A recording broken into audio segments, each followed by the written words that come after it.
Hey everybody, welcome to Miscast Commentary, a coming attractions episode. I am Joe Finley.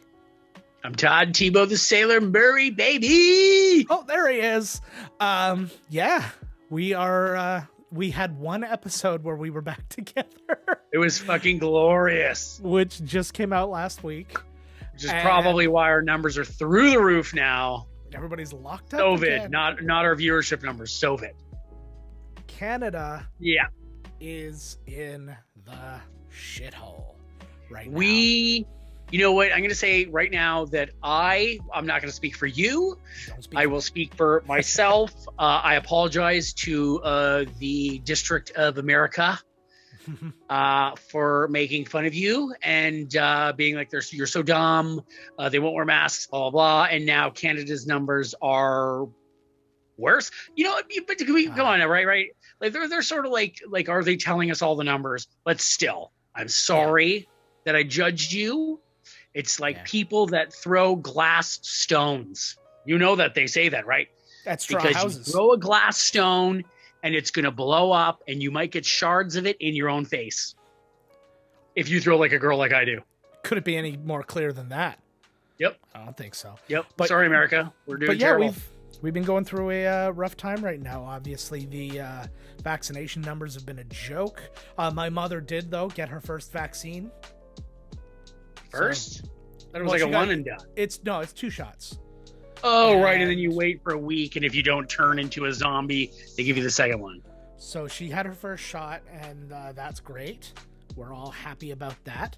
When do we get ours? When's ours? Oh God, we're too young. We'll get ours in 2074. I know it's like it's like the elderly, then the homeless, then the prisoners, then whatever else. Yeah, I do know a lot of people have gotten it though. I know a lot of medical workers, PSWs, and first responders of the like and stuff like that. So they've all got it, which is good. Teachers are supposed to be getting it. They were getting it this week because it's our spring break right now for the kids, and they were going to be all set. Spring break. It's been spring break for like a year. I know, right? But they were going to get it all. They were going to get it all set up so that when they went back to school next week, they were all going to be vaccinated, and that was going to be great. It was going to be really helpful, but now they've shut down the schools for the foreseeable future, which probably means we're not going to be going back to this school year. I already said, just shut the whole thing. I mean, everything should have been shut totally down, like this lockdown, until the whole numbers dropped right off and the whole, but I mean, how's the economy go? I don't know. Families would be murdered. Like, it would just be, like, ridiculous, like, and nobody would even be, like, what a monster. They'd be like, I hear that. They'd be like, podcaster dad murders family. They're like, oh, fuck, I hear that, man. Right on. Murders second family. Don't even ask me how I got a second family while all this was going on. This is when it's, like, okay for The Purge. Like when you watch The Purge movies, they're just like, okay, yeah, fucking bring it on. Yeah. Like when you watch the movie, it doesn't even make sense. I watch the first Purge and they're like, yeah, the Purge is going to be great for this. It's like, how? How is this good for anything? I don't even make sense. Yeah. Well, and the more people you kill, the more money you get. I'm like, what? Like, no, you know what? That was one of those ideas where it's, ideas. Yeah, that's a website. You can go on it. But it's basically one of those, like, what if everybody just got it out of their system in one day? Nobody's gonna want to rape and murder if you let them do it on the third Tuesday of every April. You never know. By the way, I just said that the third Tuesday of every April, which is when this episode currently is. But a weird little twist right now. Yes, this is going to be released next week, but it is also live right now on YouTube. Crazy. The Tube. Time has no meaning. Nope. Everything is nothing. Nothing is everything else. And, you get it. Do you get it? Because I don't get it. I know. I don't get it ever. That's why I fucking kill. Yeah, that's exactly right. But so what's up? So what have you seen? What's going on out there? I got lots of stuff to talk about. Oh, I'm glad that you have. I was looking through today. I'm like, I have very little. My life has been wrapped around. We've had the unfortunate thing of, again, with the schools and the COVID. My son was exposed to COVID in his class. So he has been forced to isolate, and then he had started to get symptoms. He started to get a sore throat, started to get a cough, and we're like, oh, God, no, please don't do this. And so I had to call my work, and they've. I thought the kids don't get it. Well, that's what they said, right? Well, that's right. So so I had to call my work. So they've had me isolating. That my wife had to call her work. They have her isolating. So none of us are well, I'm working, but working from home. She's not working at all. So we've been dealing with that, and he had his COVID test today. We tried to actually get him in for. Do you guys have to have one then? If he tests positive, we have to have one. If he tests negative, geez. so he gets to be our little canary in the coal mine. This canary died of natural causes. Yeah, back into the hole. It should always be the little kids going first. That's like what they're there for. You're all the filthy little monsters. You get a like back in the day. Back in the day, you had as many babies as possible because they could help out, and you could whatever. The birds ran off with that one. Great, we got like 15 more. And most of the birds. I was gonna say, most of them don't make it through the hard seasons, so you gotta. It was whatever, right? That's awesome. But the good news for the ones towards the end is they didn't get those cone heads at birth because they just walked right out of their mom. Like number 11 and 12. Fucking Stray was like at the Soul Train where they like woo, where they like form a line. All the other babies form a line, and you just strut out. I actually just got the best horrible image in my brain, but I pictured really bad CG. Like, you remember the dancing baby, the old meme? Yes. Oh my God. I mean? But so I'm picturing it. If you could put that up right there in the corner, would be amazing. Jesus Christ! I wish I had it ready to do. I don't have it. But what I'm picturing is like that level of graphics, but you watch a uterus fly out of the mom, and then the baby zip lines out on the umbilical cord. Oh. Like Shawn Michaels at WrestleMania. Oh my God, I forgot about that. Speaking of WrestleMania, I'm assuming you watched it. It just happened. Yeah, I know. How was it? It was good, man. Mm-hmm. You know what? When I saw like they didn't have like a ton of. It succeeded way more than it should have because they let their main talent shine. Oh, that's good. And it was way better than I thought it was going to be. It was better than the NXT pay-per-view, which is shocking. I feel like some of the matches should have been longer, but whatever. Like they had great matches. They had all these guys who were like, you never thought this guy's going to, that they were burying. It was good. Good stuff. Maybe Vince is like starting to listen. You know what I mean? Like Brock Lesnar didn't come down and take the title or whatever, some fucking bullshit. That's good news. It was a good event though. I really liked it, but it was like all week of WrestleMania. Yeah. It was like Wednesday, Thursday 2 times because the NXT UK had a pay-per-view just before night 2 of NXT. Dude, by Sunday night, before the main event even came on, I just shut it off. I was like, I can't. I have to do this tomorrow. Yeah. I was like, I have to do this tomorrow. I was like, I can't take this right now. It was like, it was a lot. Well, bless the fact that you can actually do that now. Remember back in the day when it was just us watching a 4.5-hour pay-per-view in a dark, stinky basement. Well, WrestleMania turned into like 7, 8. 4.5 is great. Mm-hmm. That's now 4.5 hours sounds like just a beautiful time for the pay-per-view. But you know what I mean? I was just like, those were the good old days. And I did order pizza and wings from the place, the pizza company, right? Very nice, good. Cheap and cheerful. I like their wings though, man. They're just little wings, but they're all meat. They're new. They're good. Yeah. I don't like these big old wings where it's like, these big old naughty pieces in there, and I'm just like, the fuck am I chewing on here? You got to find the right places. I'm not advertising for them because they're not giving me free wings yet, but when they do, they will because I just mentioned them. Awesome. Well, we'll start there and then like they need it. You call them and like they don't even answer. Like they don't need any more. You get a 24 slice for. I mean, you're right. No. Forget it. No. Your marketing. Yeah, I don't mention exactly. Come on now. They need us. We don't need them. They need us. Exactly.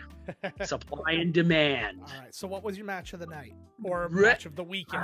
My match the whole time. I guess I got to go Cesaro and Rollins. Yeah. And it was what everybody, and it was amazing. Dude, this guy's amazing. This Cesaro guy. But both of them were absolutely amazing. They only got like 15 minutes or something, and they just rocked balls. I can't believe. And then number 2, the dog whisperer to that. Number 2 is Kevin Owens versus Sami Zayn, two Quebec boys. Yeah. And they just threw down so hard, like it was awesome. But they needed way more time. They need like a 30-minute. Yeah. Every one of these matches needed to be like a 30-minute slobber knocker. Yeah. But when you got 7 matches a night, some are going to suffer. And you hope that, the match that, they didn't get enough time. Hopefully their feud continues. Yeah. So then you'll get more time at the next pay-per-view or whatever. Or they'll fight on Raw or whatever the fuck. There's 8 million shows. I don't fucking know. I know it's hard now, just like with the way it's hard right now. Oh yeah. Yeah. No, but you know what I mean? Like with the size of the roster now compared to maybe the back in the day. But I do miss, I think I would still watch if they still only had the 4 pay-per-views. Like SummerSlam. Oh yeah, well, they obviously Royal still Rumble. do, but yeah, no, but I mean so many just the 4 in general. Yeah. Right. And it's impossible to feature everybody they want to feature that way. And the thing too is that that's what NXT does. NXT is like every week you're not going to see The Rock. Yeah. The Rock will come out and throw down a little promo. Nice. But then the main event of the night is like the ladies tag team match. Right? And then it always gives a spotlight of somebody else on the in the card. Yeah, you know what I mean? So every night doesn't have to be Roman Reigns versus whoever. Like Roman Reigns is there, he gives a promo, and then that night it's about the Intercontinental title. So then the Intercontinental title is the main event of that night. Yeah. Or of that little pay-per-view. So then everybody gets, but they have so many wrestlers that they had 5 goddamn pay-per-views. That's just banana. Like that's exactly. That's how many fucking wrestlers they have. See, to me and to my mind, I would almost like, I know this doesn't help the WWE, so they would never do it. But my thing would be, you know what? Have a purge. Get the roster down to something manageable where you have two weekly shows. They already did though, but they have so many TV shows, so many brands, so many contracts. They got USA, Peacock just bought NBC. Okay, so if you're in the States, man, this is the dude for me. This is the number one streaming fucking thing ever. Yeah. NBC Peacock, you get all the NBC shows. I'm sure they're going to start taking their shit off of everywhere too. Because if NBC's got their own thing, that Seinfeld, Friends, once they're done all their contracts for the other places, they're totally going to go there. That's already, in the... like they're all going to be there. And then on top of it, you get the WWE Network. Yeah. Because it's pretty fantastic. Oh man, I'm just like, this is unbelievable. Like we still get it here. I had a mini heart attack because I was like, oh my God, now I have to sign up for Peacock and do all this stupid, switch over. Yeah. Because if you were in the States, you had to switch over. You just had to be like, okay, my WWE Network, I guess, is no more. I'll sign up on. I don't know how it would work if you were an existing customer. I'm sure it had a crossover thing, but yeah. Yeah, at least I didn't have to do that. Well, that's good at least. Well, and it's kind of like the same thing. Well, almost the reverse thing, actually, of like how HBO Max happened, because we just folded into a service we already had, or I already had anyways. Which one? Crave. Everything that's on HBO Max goes directly to Crave because they have the contact with HBO. I totally saw Godzilla versus Kong. Tell me about it. I really liked it. Really, eh? If you like, what? And honestly, like, you're going into this movie. I don't understand how anybody could be like, I didn't like it. Yeah. It was exactly what you wanted. It was the two of them rumbling. There was tons of animal, giant kaiju rumbles and minimal human characters. Nice. It was like, the first one with friggin' like Bryan Cranston whining about his wife for like 45. You don't even get to see fucking Godzilla. You know what I'm saying? Like, it was just like, what the fuck? The King of the Monsters was a little better, but this one, it was really good. I really liked it. Good. I'm happy to hear that because those are just fun movies. Like disaster movies are fun to watch when they're, that's the whole point of it. It's not going to break your brain or anything. It's just go to the movies, have a good time. Well, go to the movies. God, I wish. Right. Actually, I want to talk about that next, but but I was saying, because I was talking to Carrie about, like, one of her favorite things to do is just watch a brainless disaster movie. Watch Twister, or she likes those, like, The Day After Tomorrow, stuff like that. I was like, you really got to sit down and watch San Andreas with The Rock.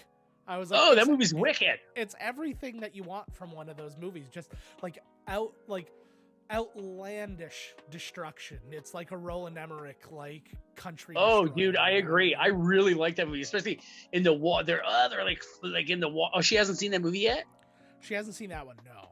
Oh, you guys got to watch San Andreas on your big ridiculous movie theater screen. We should. Well, and what's really funny too is I was broadcasting it that day. Like I literally had, when I work from home, I'm using this exact station. I can't really show you right now with what I've got here, but it's a moving desk that's also a stand-up desk, so I can like change it and it's cool. use it to stand up or whatever.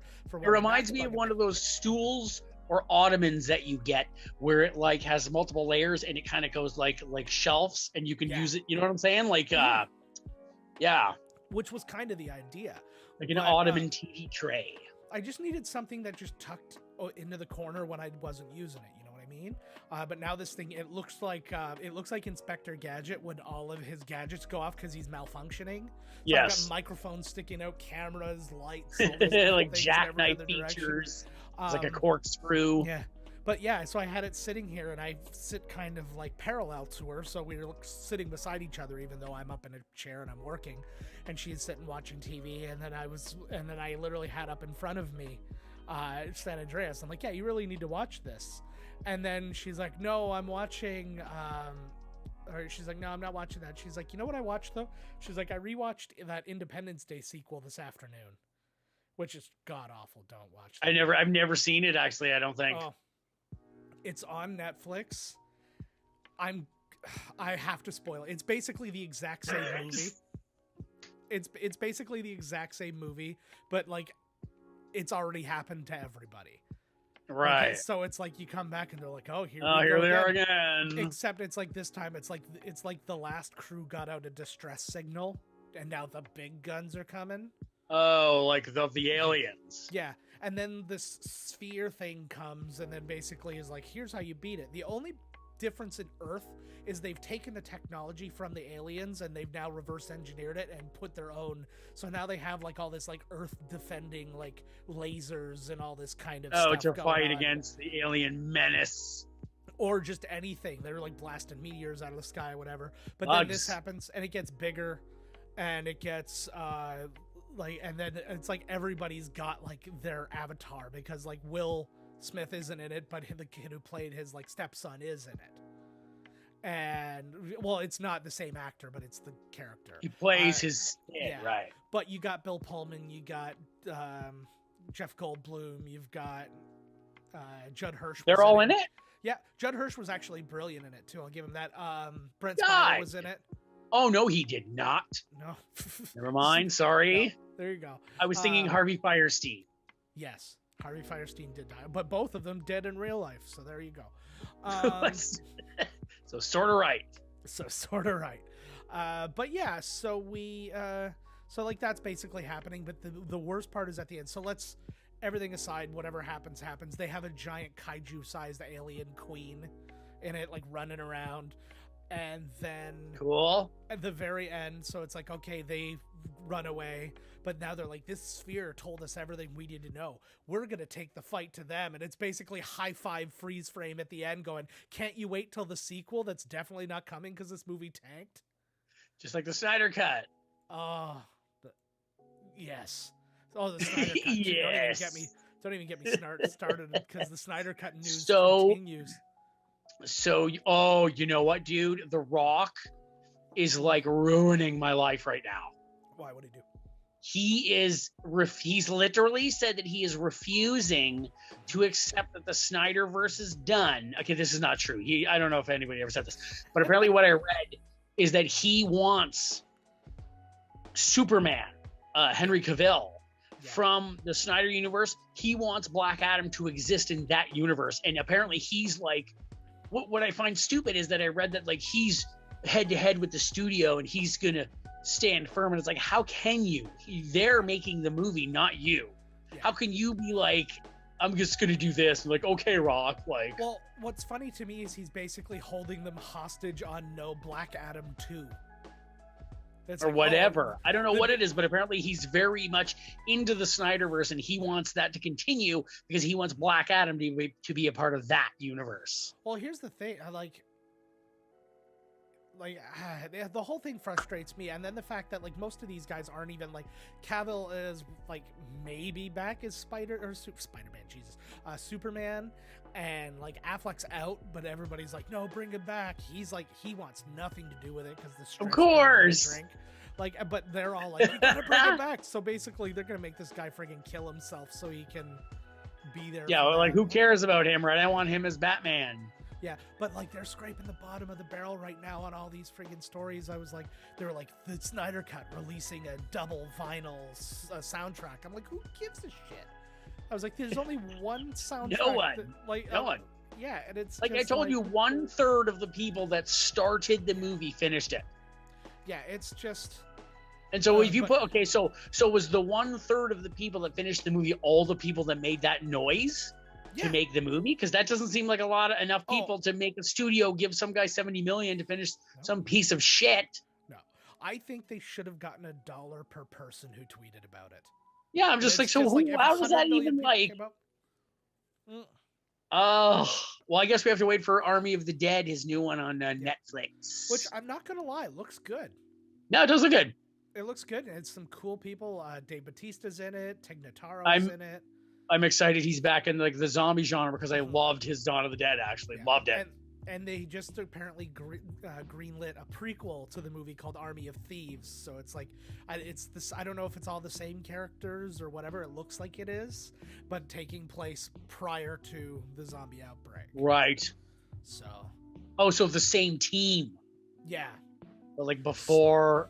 Mm-hmm. Oh, you can't introduce me with zombies and then take it back to like some boring ass. Speaking though of zombies, it's been like we're in this like kind of denouement, if you will, of The Walking Dead. It's coming to its close, and they've been having. Is this? I like. Oh, thank God! Its next season is its final season, but the this season has been weird because they've been shooting without the whole cast all the time. I'm assuming so they could like. You know, probably to keep it safer or whatever, but there's only really like 2 or 3 major people in each episode. And the most recent episode, I'll tell you, they were all dog shit up until like the one we watched, not this past one, but the one before that. Actually, one will have aired by the time this comes out in podcast form too. It's a whole confusing mess. Once I saw that Negan was like their hero now or whatever, I was like, come on.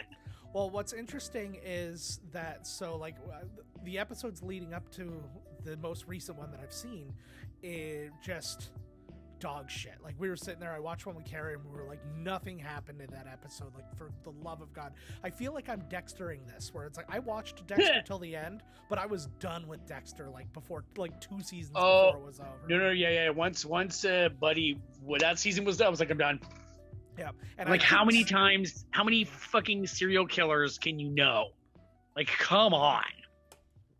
But I guess, you know, like personally. Yeah, well, yeah, they say like like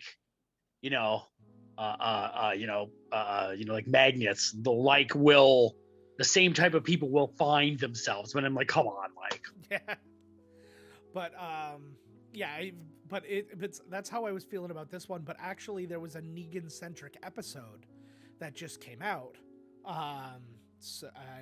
And I'll tell you, it was almost the entire episode was just Negan and his actual wife playing his wife in the movie or in the show, and it was really good. And it obviously flashback because his wife is dead, but to when she had cancer and he was trying to get her meds, and he tried to raid like this medical, like there were these like doctors who were like traveling like nomads, and he tried to raid them because he wanted to steal some chemo stuff because she needed the chemo, and they had a bunch, but then they had like a freezer with a generator, and the generator kicked out, and it all got spoiled. So he's trying to go. He gets the stuff from them. They end up being really nice people. It's spoiled. And one of the characters is actually one of like Negan's stable from when he's the bad guy too. It was the first time like you get to see her again, but she's just traveling with this other pack at the time. Right. And then you see him. She actually is the one who gives him the bat. Like it's just the bat without like the barbed wire around it at the time, and he ends up getting picked up by bikers, and sees that he's got all this fancy medicine. He's like, where are these people? Because we're going to go get the rest of their fancy medicine. And it was either like, he's like, your wife's going to die if you don't get this to her. So he ends up giving these people up. And he had never killed a person at this point. He was like scared to death. Like he didn't even, he would turn off the generator just to make the zombies walk away because he didn't even want to kill zombies. And so he gives up these people and they're getting all fucked up and he gets to go home. And by the time he goes home, his wife killed herself. So then did they do a proper job in making him, I guess that you're talking about it like this, I guess they did make him somewhat of a sympathetic character. Yes. Because the first time I ever saw him, he just had everybody sitting on their knees and he's like baseball batting everybody to death, all the characters I love. Yeah. So how the fuck are you going to explain why would they need to do that? Yeah. So what's really interesting, so the episode really starts too where he's sitting there. He's basically been banished. He's in this cabin all by himself. And they're saying, because Maggie's back now and obviously he kills Glenn. So they're like, you're not going to be anywhere around her. So Carol sends him off to this place. And he's just thinking about like, you know, where he's at and stuff like that. And then like in his brain, real Negan comes back. And he's like, you need me. He's like, you can't survive without me. Like that sort of thing, right? Then it goes into the whole thing. And so his wife dies and it shows him wrap it with barbed wire. And then he goes back and he fucks up all the bikers. And then you see like the beginnings of Negan. He's sitting there with the thing and he's got this kind of like I've got a taste for it look to him and stuff like that. And a kind of like cockiness that says, I'm going to fuck you up. I want you to taste blood. But what's interesting though, and it's the way he said too, I think you said it to Rick in a conversation towards the end, that it was all an act to just keep people together. And it was a good argument that Chris Hardwick made, actually, that he's like, if you would have been following Negan from the beginning and not Rick, then Rick would have been the bad guy and Negan would have been the good guy. Because they're both doing the same shit. They're just doing it differently. And so it was like, it was a really interesting, it was the most interesting thing. I kind of think they dropped the ball because they're talking about all these spin-offs and the Carol and Daryl spin-off or whatever. I'm like, honestly, they should have left well enough alone with that. That should have been the spin-off. Start with him and her and then watch him building his community and becoming Negan. And I think that would have been a killer show, but this was a really good episode, and I'm still not looking forward to what remains because, Jesus, like that really had nothing to do with the story. It was a real toss aside, but like they've answered no questions. Who's alive still? Okay, so we've got Carol and Daryl are alive. Maggie is alive with her son. Michonne is alive. Maggie was with Glenn. Yeah, and she was with the old man at the beginning. What's his name? Herschel. Okay. And so we have them. Michonne is alive, but she's not on the show anymore. She left the show. The one with the katana blades? Yes, because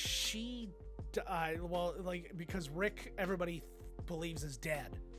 And then there was like some word, I can't even remember what happened, but she's going looking for him or whatever, and so she's gone, left her daughter behind with everybody else. It's like, okay, this is how that's going. And Rick is alive but not on the show because you think he dies, like the bridge blows up and he's there, but then at the end of the episode you see that he gets picked up and they're actually making a movie that's all a movie Rick. So he's not done with the thing, but he's not, like, it's gonna be the movie and done as far as I know. Who else from the original? What about Charlie? What's his name? It was his name. Carl. Oh no, that's Rick. Carl? Oh, Carl's dead. Carl's dead. Carl died good. He died real good. Yeah. Just bad. I mean, if you're gonna die in one of these shows, you better have a killer death. Well, there's a great scene at the end of I don't know if you know the Whisperers, but they it was basically I've heard some things. I've heard some whispers. Yeah. But keep my ear to the rail. I try. No doubt. But what happened was they came in kind of late in the season, and then like you see what a threat they are. The end of the season, or like the midway point or whatever it was just a bunch of heads on spikes, and as you went through, it was just major character after major character after like they killed everybody, and you're just like, oh my god. They're and, all like, dead. That was just I almost wonder if like nobody knew that they were being fired, and that's how they found out. Or like if it was like when just you walk to the John, suddenly Yeah. there's your head on a spike. well, you're just You're like, yeah, oh, that's it for me. yeah, you see that, or they see it in the episode. They're like, let's all watch the episode together, and then you just see, and you're like the girl who plays Tara, and then you see your head on a spike. You're like, what the fuck? Game of Thrones style. But I wanted to talk theaters before because we were you were talking about just being able to go to the movies. So a couple of major movie chains or theater chains in the States are closing for good.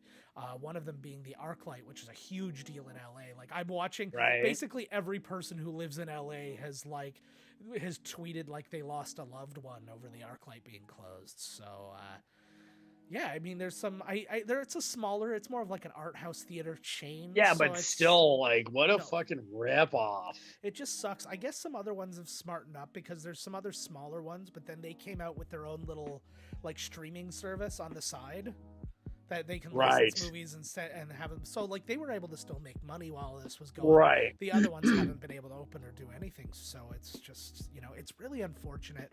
I don't think we're gonna see that problem because we have two major theater chains here, and it's like I think they'll have taken Cineplex and AMC.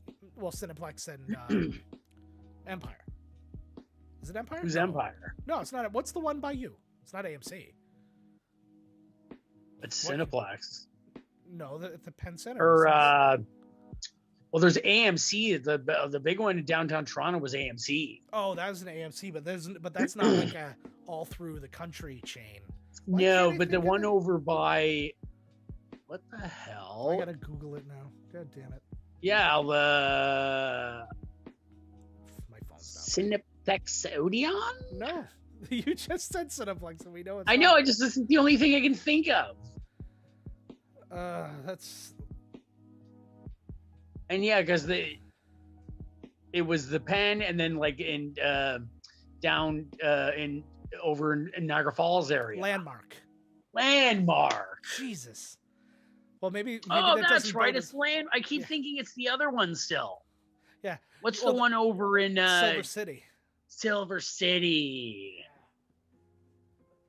But that Landmark's awesome. Landmark's a great. Hey, there you are. But my puppy. Oh, Leia, can you hear me, Leia? Look into the camera, Leia. This one's for all the streamers. Oh, Leia, you cutie pie. Say hello. Leia, please. Use your little brain. Look at me. Use your little brain. Pretty close. Point her in the direction. Oh, she didn't like that. I didn't hold her right. I apologize, baby. You're okay. Oh my God, you just filmed yourself animal abusing. Yeah, no, I filmed myself. Might as well just throw the dog off the balcony. No, be very clear. I filmed myself animal neglecting. Oh, sorry. Yes. No, she's okay. She's okay. I feed her. Okay, so you watched the Winter Soldier and Falcon. Loved. It's getting just better and better and better. Yes, it is. What is your feeling of what they did with Zemo? I don't know, man. I'm like, why would they take Zemo? I'm digging him as a character a lot, though. Yeah, that's what I mean. Like, I'm loving like big time. I totally understand what you mean. Like, why would they let him out? Why the hell? I'm totally on the Wakandan side. Oh, absolutely. Like, I'm like, why the hell would you break this guy out? But there's something more going on with Zemo. It's funny because he makes comments about, like, did you come and visit the memorial? Of course you didn't. Yeah. You know what I mean? Like, these kind of things where it's like, I don't like, they're trying to make, but, the thing, too, that gets me, which I loved, was, like, in the first episode, it was like Bucky just joins Falcon on a mission. He's just like, I'm just going to come with you. And he's like, okay. So I'm like, so what kind of agents are they? Apparently they're not getting paid because they can't pay the bills.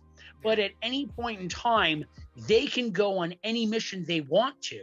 Mm-hmm. Because then the new Captain America shows them. He's like, what do you guys do? They're like, sort of, we can do whatever we want to. Yeah. But then suddenly Bucky gets arrested for like not going to his AA meeting. Yeah. Well, 20 minutes before, he's allowed by the government to go on any mission he wants to, but then he's arrested. Here's part of the thing: he's not allowed to go. He's not why part is of. He there then? because he said he's going, and it's like, who you don't stop That's the Winter allowed. Soldier, I guess. But which is why he got arrested, because he's not supposed to be a part of any of that anymore. Because No. He was not arrested because of that. He was arrested because he did not show up to his therapist meeting. No, I know that, but I mean, like, his therapy thing is just a part of what he's having to do as his rehabilitation. He's been pardoned for all the other stuff. Okay, but but what I'm saying is, part of but it's okay. It's okay for him to show up wherever the new Captain America is. Mm-hmm. And you think that right away Captain America would just be like, two of you get out of here. You don't have any jurisdiction. Like, what are you doing here? I know.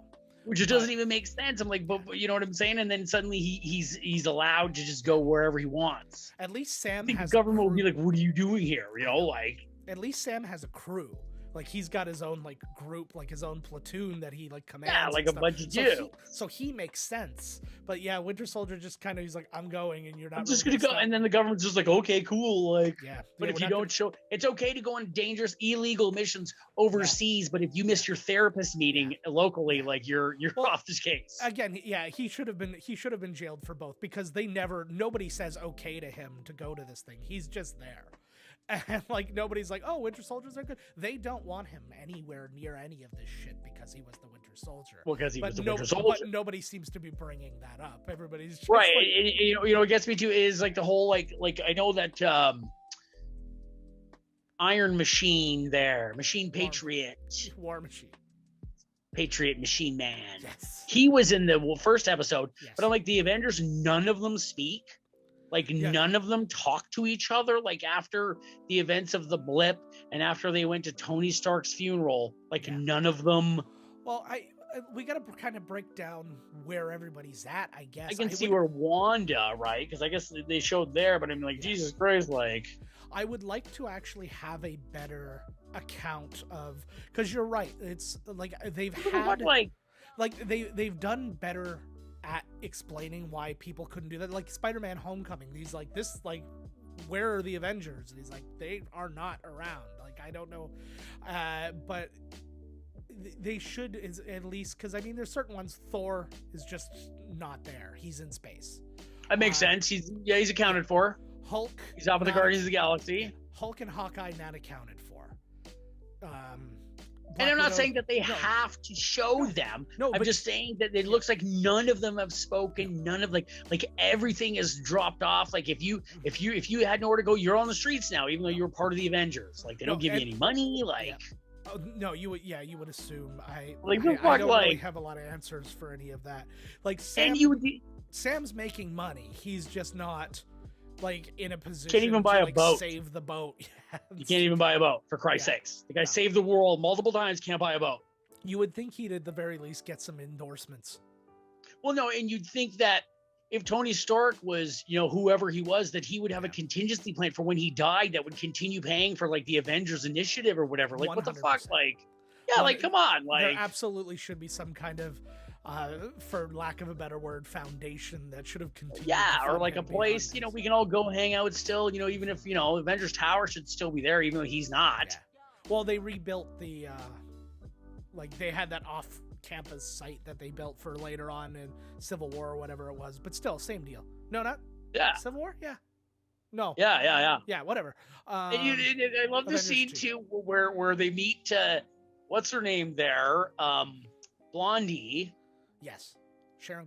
And they're like, okay, we're gonna go into these like shipping containers.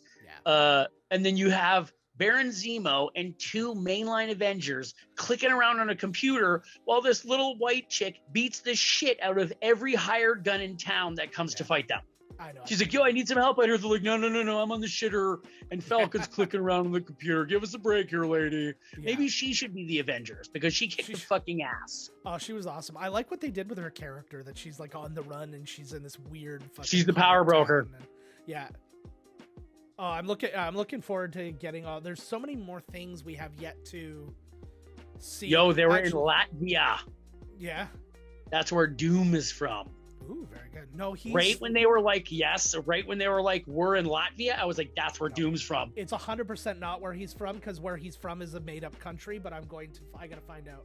Oh, no way. I'm going to Latvia. Yeah. I want to see how much I have to type before. I mean, Doom. There we go. Yeah. I got to where is Dr. Do, and then it finally came Doom from. Latveria, he's from. Oh, Latveria. You're right. Okay. There we go. So close. I knew it was a made-up place because it was like that in Sokovia. Or right when they said it, I was like, damn, yeah. That would have been a really cool way to break into that because it's coming. You know it's coming. Oh yes. We got so much. Man. We get so much more to deal with too. I think I texted you. I saw footage of Oscar Isaac doing his choreography training for Moon Knight. Oh, that's right, for Moon Knight. Looked good, man. Like the moves and stuff like that. Obviously, you didn't get to see him like in Dude, costume or anything like that. But they're doing good with their shows. Yep. Like I said, obviously I got gripes with the Falcon and Winter Soldier, but they're just whatever. I'm still really enjoying it. I love the scene where the Wakandan ladies showed up, and Bucky and Falcon are like, "Oh shit!" Yeah. And Captain America doesn't have a clue, and they kick the shit out of all of them. Yeah. And then he's like, he was like, they're not even super soldiers. Yeah. He's like, and they just beat the living shit out of me. Yeah, absolutely. And the other thing that was interesting too, so obviously where we're at is like, if you're listening to the podcast, the next episodes come out. Where we've left off is him bashing a dude's brain in. Bashing. I was like, whoa. Because he took the serum. And yep. It was such a crazy thing, and people are hating on him so much, and it's like that's a testament to the actor. He's not a shitty actor that make you hate him. Heard that he was in the running for that's somebody's son. He's like James Gunn's cousin or brother or something, like one of the guys. Yeah. But apparently I heard that he was up for the role. He was one of the top picks to be Captain America before Chris Evans got it. But I think they cast him properly because he's got a little... Whose is it? It's Wyatt Russell. It's Kurt Russell's son. That's Kurt Russell's son? Yeah. I got to double check, but I'm pretty sure that that's right. Really? Yeah. With Goldie Hawn? Somebody, I don't know. Maybe me. I don't know, man. I'm pretty sure it is. He's somebody else that's involved, I think. But yeah, that sounds good to me. Yeah. But the scene where... Sorry. He is Kurt Russell and Goldie Hawn's son. He is half siblings with Kate Hudson. Ah. So there you go.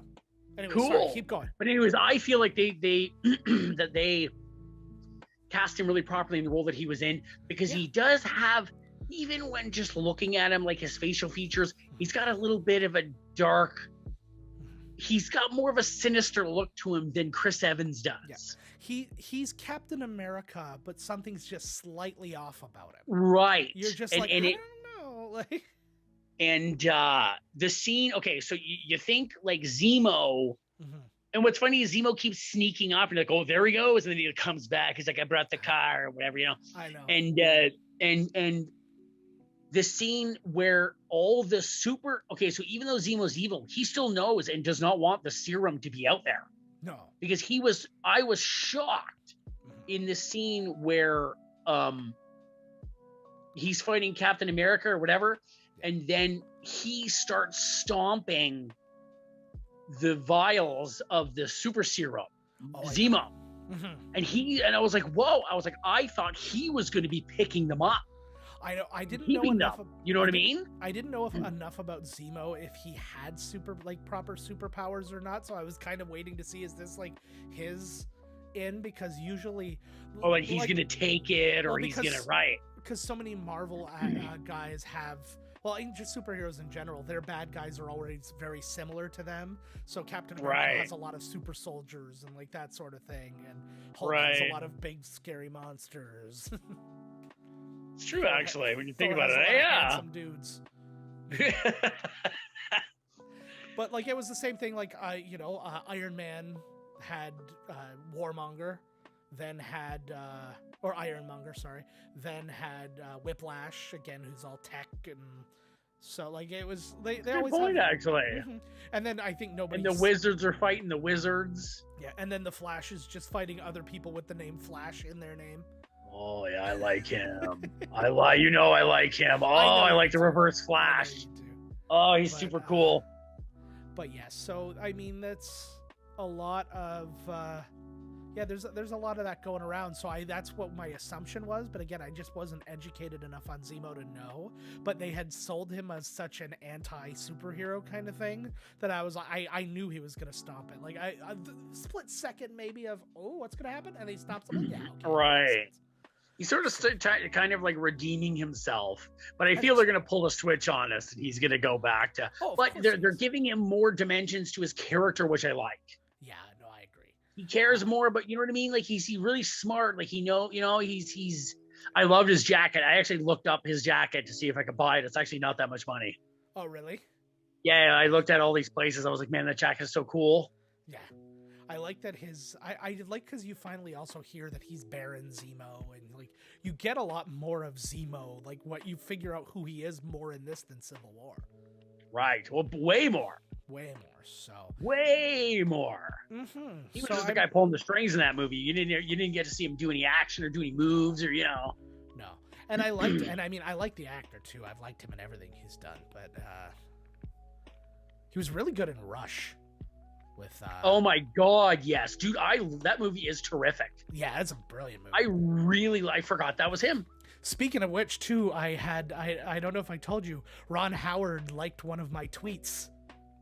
Oh my god! And I freaked the fuck out. It's funny because you mentioned something about his daughter's boobs, and he thumbs up it. That was. No, I can't even remember what it was. He was somebody, and this wasn't like a response to it. Like he just saw this on his own, which was kind of cool too. It's not like I had directed something at him and he liked it. Like, oh, it's good to meet a fan. Right, like, right. Somebody was talking about it was MAAZ. This is Maz, which is like it means Mars in like this language or whatever. And I'm like, are you sure it's not just Boston? Like, welcome to freaking Maz. And then he liked that, and I was like, all right, good. I'm on the right track. So, anyways, I'm in Backdraft 2. I'm in Backdraft 2 coming out next month. No. Oh my god, that would be amazing. Yeah, he's literally just lighting me on fire. He's like, I don't really have time to be there. He's just lighting my apartment building on fire. I met him briefly. Oh yeah. He was at the Canadian Tire in Toronto. That's genius. And I was bringing up. I worked in whatever the hell. And I had to help some lady with an air conditioner. I should have kept that job, man. It was so easy. And anyway, so I'm like bringing an air conditioner up, pardon me, on a cart. And boom, there he is. And he walks up and he's like, hey, do you know, how do I get out of here? And I was like, Mr. Howard. I was like, right through that way there. And then he's like, hey, thanks. And then he like walked out and I was like, did nobody? I was like, nobody? Like, no, did you? I was like, nobody knew who that just was in here asking you where the fuck the exit was. The only thing that would have been better is that he was shopping for a fishing rod, and then he tossed it over his shoulder and went. I know, right? Nobody. That would have been the best. Andy Griffith sidles on alongside him coming out of another aisle. There's only two things we have in this town: a serial killer and the man who met Andy Griffith. Oh my god. And he's like he's both of them. Yeah, he can afford to lose one or the other, but damned if we're gonna lose both. God, Married with Children, I love you. Where's that on? That was Fox, right? It was on Fox, so I imagine it's going to make its way to Disney Plus under the Star deal. But that would be wicked. At least here it's on Amazon right now. That'd be wicked. Yeah. That's a hard game to play. I almost feel like that's going to be a game show one day. They're just going to pop up an old show. It's like Mary Tyler Moore. Where does it stream? That's a great idea. CBS All Access. I watched Thunder Force. Oh, really? How was it? Yes. Dude, I thought it was really funny. Yeah. I don't know, like afterwards I looked up the reviews because that's what I do now. I'll watch a movie, make my mind up, and then look the reviews up. That's genius. That's a good And idea. the reviews were just savage. And I was like, this movie's hilarious. But I will tell you something. Mm-hmm. Jason Bateman is absolutely brilliant in this movie.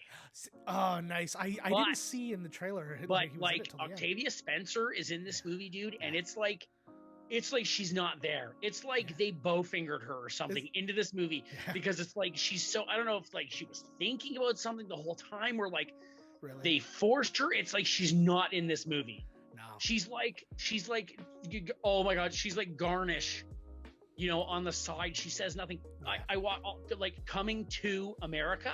Yeah. Is garbage. Oh, really? The movie has nothing to do with Eddie Murphy or Arsenio Hall. Yeah. They go to America in 7 minutes. They pull all the bits they did before with like the guys in the, you know, in the barber shop, and then they go back and it turns into this movie where it's just like the son is falling in love with either this girl or this girl. Oh, so you and get a it's little like bait the and switched? dumbest movie. Oh my God. Yeah. And there's like the scene where the girls like were like, Wesley Snipes is like, you will, you know, we want him to marry my daughter. Yeah. Right. And so like they show up with his daughter and it's like this, like, you know, and then she's singing. And then all of a sudden, like Eddie Murphy's son grabs a microphone and he's like rapping with her. And I was like, oh my God. I was like, this can't be happening. Oh, I was like, this is the most awkward. I'm like, just because he's a black dude from like the United States means he could just throw down. You know what I mean? I was like, this is the dumbest fucking movie. Like, oh, you know what's funny? To go back to Thunder Force for a second, because you said that Octavia Spencer wasn't there. I thought you were just being clever because she's invisible. Oh no, right. You know, this is why I switched over to Coming to America, because Coming to America was like the same thing. You got Tracy Morgan in this movie, and he does nothing. Oh, really? Like he literally barely says a word. Well, let's take it easy on him though. He was crushed by a Walmart truck. I will do it to you. So the best part of that movie was what's her name? McCarthy? She was in Ghostbusters. Leslie Jones. Oh yeah. The best part of that movie was Leslie Jones. She was really funny in that movie. Oh, good for her. Really funny. That's good. I watched Bill and Ted Face the Music. Oh yeah. What'd you think of it? What a waste. See, Bill and Ted Face the Music did the exact same thing that Coming to America did. Yeah. It was like, let's give this generation to our kids, bro. And I was like, I am not watching this movie for your kids. No. I am watching this movie because this is the third movie in your movies. Yes. And it's just like, let's just have this to our daughters. And it was just like, oh my God, this is, but I liked most of it up until the end. I kind of dug it. Like they keep meeting their other selves. And oh, I didn't even like, but it was like, I think the first time it happened, I'm like, oh, okay, this is fun. And then the second time it happened, I'm like, is this all we're going to be doing? And then the third time it happened, I'm like, yep, this is all we're going to be doing. And I was just like, fuck, like seriously. And it's really funny because I spoke with Diane Franklin, who played one of the original princesses just prior to them shooting this movie. And she had been kind of given the word that she was not going to be playing this character again. She had been replaced with a younger version for the second one, so she got replaced by a younger version for the third one. And so it sounds like the James Cameron way of doing things. Yeah, at least the way of dealing with wives. But the yes. But yeah, she was less than thrilled. So I mean, like she was a little biased. She but was just less than thrilled. But I was, I was so like hurt almost because I was so looking forward to this, and I'm like, finally. And it's like, you know, it's like that thing where everything's being built for our generation right now because we're the only ones who seem to actually consume anything. And so why are they cheaping out on us? I know. Well, I don't want to see the fucking you know, make a spin-off with your daughters or something. Don't fucking yeah. I think it would have been cool if they would have helped them become the Wild Stallions that they needed to be. Because that's the thing about the first one. They're like, Wild Stallions makes the thing. And then they just switched it in this one. And they're like, oh, it's Preston Logan. Preston Logan do it. And they're like, oh, wait, it's you two. You're No, Wild Stallions did it. Exactly. You made that very that doesn't clear in the even... first one. Yeah. It doesn't equate. But... like, I don't know why they feel like they have to do that. Like in Coming to America, I'm like, why do you feel... We're not here to see... you know, your son, like, who cares? I will say, at least make him funny. Like, they could have at least hired, like, because all the scenes, you know, where they go back to Africa, and it's like the son is going out, you know, he's gonna, he falls in love with the wrong girl, of course, right? And it's just like, what is this? Like, what am I doing here? This isn't even a comedy. They could have had like somebody, like a comedian, play the kid, and then it'd be funny or something. Like, well, absolutely, and they should have, because I mean, there's people like I even go with a Nick Cannon if you're so feeling froggy. Somebody who cares, some new guy, somebody, you know what I mean, like like a young Eddie Murphy. Go out there, Eddie, and find the young Eddie Murphy, put him in the movie. Get Bill and Ted, go back in time, get young Eddie Murphy, and bring him. And if anybody tries to stop them, Thunder Force. Boom. Oh, we just tied it all together, buddy. Certainly did. A lot of reviews stuck in there, man. I know, lots. Yeah, there was. I've spent Thunder some time Force watching is a thumbs real up. stuff. Bill and Ted thumbs down. Coming to America thumbs down. Yeah, it's just Winter Soldier, my thumb is slowly. What the hell was that? Is that Fuck somebody at the off. No, this fucking guy is driving around the neighborhood. That is his car. Oh, really? That sounded like somebody knocking on your door. No, it sounded like somebody kicked my door and then shotgunned my mother. Oh, God. That's what it sounds like. And it's like you're lying in bed. It's this shitty, I just saw him the other day. It's this shitty black VW. I'm going to find you. Yeah. I'm going to find you, buddy, because you're ruining the neighborhood. That finger was terrifying. Whoa. I know. He is ruining that. Yours does not have the same. You're on the wrong angle, bud. No, I am for the maybe stream. for you. I'm using a different camera for the stream. But this guy's driving around in his car. It's like, boom. It's like Uncle Buck. Boom. Really? And it just scares me. I'll be lying in bed and it's like, yeah. They've got upstairs, they have hard floors. They've been replacing all the floors with hard floors. And it literally sounds like that one scene in Harry Potter when all the Durmstrang kids are coming in and they're pounding these sticks like boom, boom, boom. It just sounded like the whole, you'll hear it in the beginning of this episode. It's just, you hear junk, junk, junk, junk, junk, junk. Like somebody just up there telling a lot of things that they shall not pass. Yeah, there's a reason in buildings that it's all carpeted, okay? Yeah. No, they're ruining it. Oh, man. They're probably going to have a dance studio up there they're renting out soon. Sounds like in all those fucking condos. I remember we were here at like 10:30 at night one day. We were just sitting there and it sounded like somebody was bowling. I'm like, what the hell is going on up there? Like, good God. 7-10 split. It's not as good as when Carrie and I were in our first apartment, which was this teeny tiny place over a Chinese food restaurant, and we were next to just the other apartment, and we could constantly hear that girl cheating on her boyfriend. I'm cheating. I am fucking. Just her foot, like her high heeled foot, comes through the wall.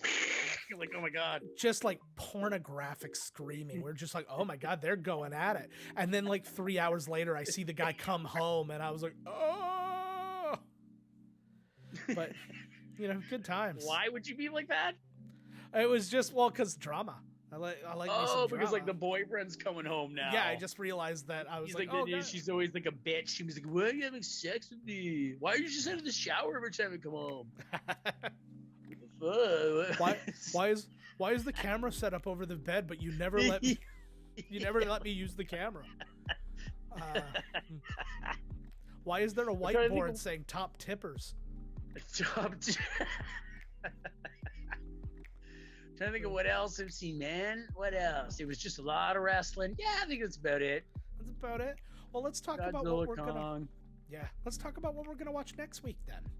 All right. We're gonna watch. It's very appropriate now that school is. I thought I was putting a movie out that was like, oh, we're getting into spring, we're getting into the warmth, and we're getting like students and coming of age, all this kind of stuff. No, because school's all canceled and shit again. I guess if you're in the States, good and enjoy it. We're watching Fast Times at Ridgemount High next week, guys. Let us have a listen to the trailer. Universal Pictures presents everything you always wanted to do in high school with everyone you always wanted to do it with. Hey, bud, let's party. They're the students of Ridgemont High. Brad Hamilton, the fast food king. I shall serve no fries before their time. It says 100% guaranteed, you moron. Mister, if you don't shut up, I'm gonna kick 100% of your ass. Charles Jefferson, a man with a mission. Oh, gnarly. Linda Barrett, not exactly the girl next door. Awesome. Totally awesome. And Jeff surfs up Spicoli. People on lewds should not drive.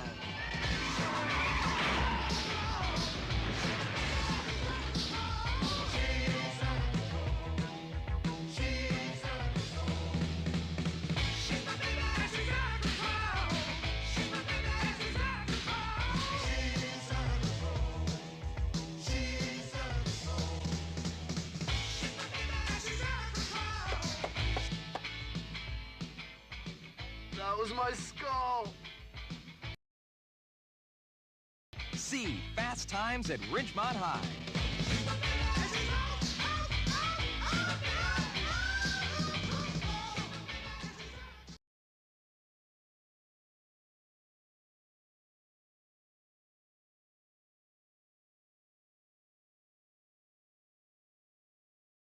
We're unmuted. Hi, we're back. Hey, My automatic things are supposed to mute and unmute said things. I'll have to fix that because something must have I'll reset. have to trash the computer with an axe later. I hope so. But yeah, so that's what we're doing next week. It was a fun movie to watch again. I hadn't watched it in a while, so that happens. Oh, it was awesome. It's an awesome movie. It is a fun movie. All right. Well, I think that's it for this episode, though. We got to record some commentary. If you're watching the stream right now, you're going to just get to watch that in a couple of minutes, but not the movie. We're not allowed to do that, but you can listen to us talk about the movie while we watch it. So yeah, I think that's it for us for this one. So Yeah, sure.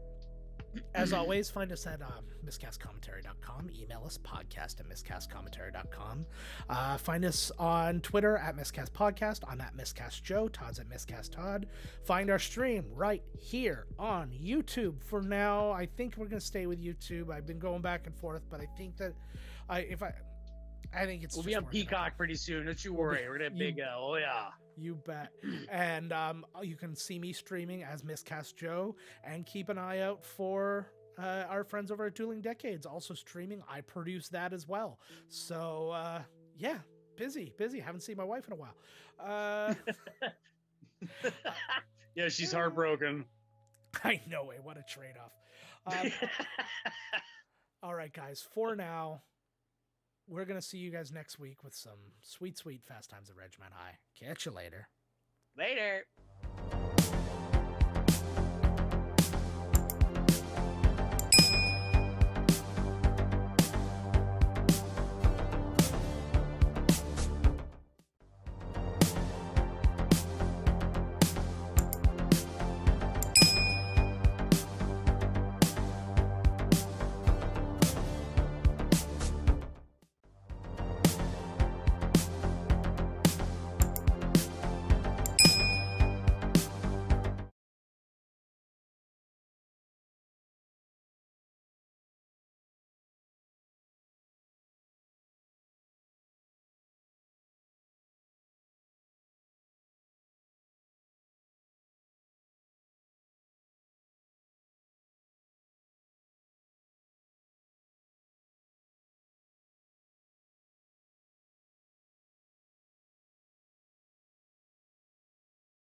Well, we're still in the Oh, are stream, we? Though, what so- are we talking to somebody or what? No, we're not talking to anybody. We're just streaming. But we can Oh, keep this like going. we're going still. Yeah, we're live. Like this I is thought live. We're like and done. And we're just talking. no, we're just talking. You didn't say anything. We're literally just talking, but I thought like you would cut it off and we were, no, just no. talking like I s- regular dudes. Yeah, well, we can. This is the nice part about the stream. We can just do that. I might be wrong as to what band it was. I hope to God. I feel bad for whoever has passed along. Yeah, me But too. I hope to God it's not the band I'm going to see. God. Was it Bruno Mars? Yeah, it was. I would have Bruno already Mars. heard it. If it was Bruno Mars, I totally would have heard it. Yeah. You only hear about like metal dudes or whatever, like on your own metal site or whatever. If you get that, it comes to your phone automatically. The bassist just died When? today. When was this? Oh wait. Oh maybe. Oh fuck no. Never mind. That's Years ago. this is the this is the Years ago or anniversary. something. Yeah, this is the anniversary of his death. So that's what I was seeing. All right. Oh. I'm sorry. Yeah. Sorry to scare you. I'm gonna just Google how many Deftones are currently alive. All of them. Yes. Oh my God, I Everybody- just put my ear to the phone like I was speaking to you on a regular phone call. We don't do that anymore. That was wonderful. Oh my God, I'm so ready to just go back to work, man. I'm dying. Do you have a date for that? Like May 1st. Okay. Well, I don't have an official date. I don't know what's going on. They're Just probably gonna fire me. Early Find some May. reason. All right. Let me sure. see my homeboy right here. Let me see. You bring him back. Yes. Does he have a name? He needs to Yeah, have it's one. Hippie. It's a girl. Oh. Look at her girl Oh eyes. no. Please don't show me anything below the waist on that thing. It's probably crusty as shit.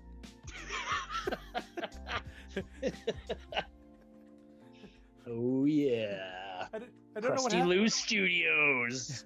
I don't know what happened to it, but it got a little hole in it and I can't figure it out. It's weird. Ah. Okay. We're doing that. Well, I think we're about ready for the next episode.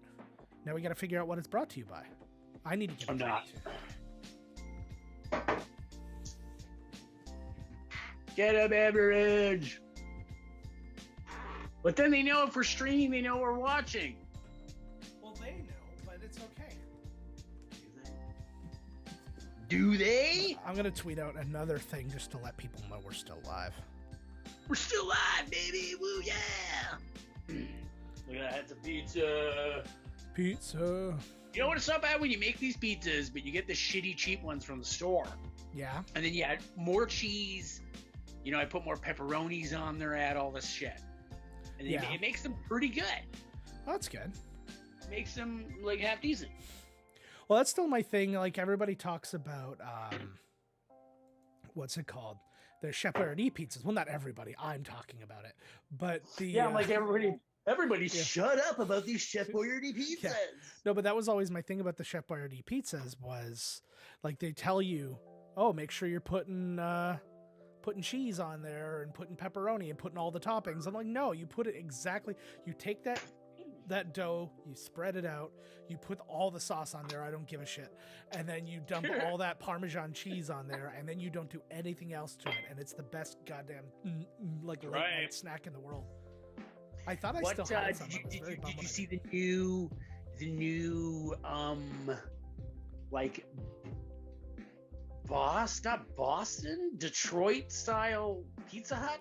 Oh yeah, forget about that noise. It's like thick pizza, but the sauce is like on the top. It's basically a flatbread where if they just forgot to dollop sauce, like there's like a dollop of sauce on every It slice. doesn't look I'm like what that. are It you looks doing? kind of more like a thicker deep dish kind of a thing, but the sauce is like on the top or something. Yeah, no, I know, but what I mean by flatbread is just that there's no sauce. It's just toppings on bread. Oh, right. Well, there's sauce. Well, but not on. It the almost bottom, makes it like a dipping, like a cheesy bread. Like, why not just have the sauce on the side? Yeah, no, Like, I just agree. Dunk it in there. I agree. But Detroit doesn't do like they don't do a lot of things right. So what are you gonna do? Just do a poll to see what our fans' favorite foods are. What does people like?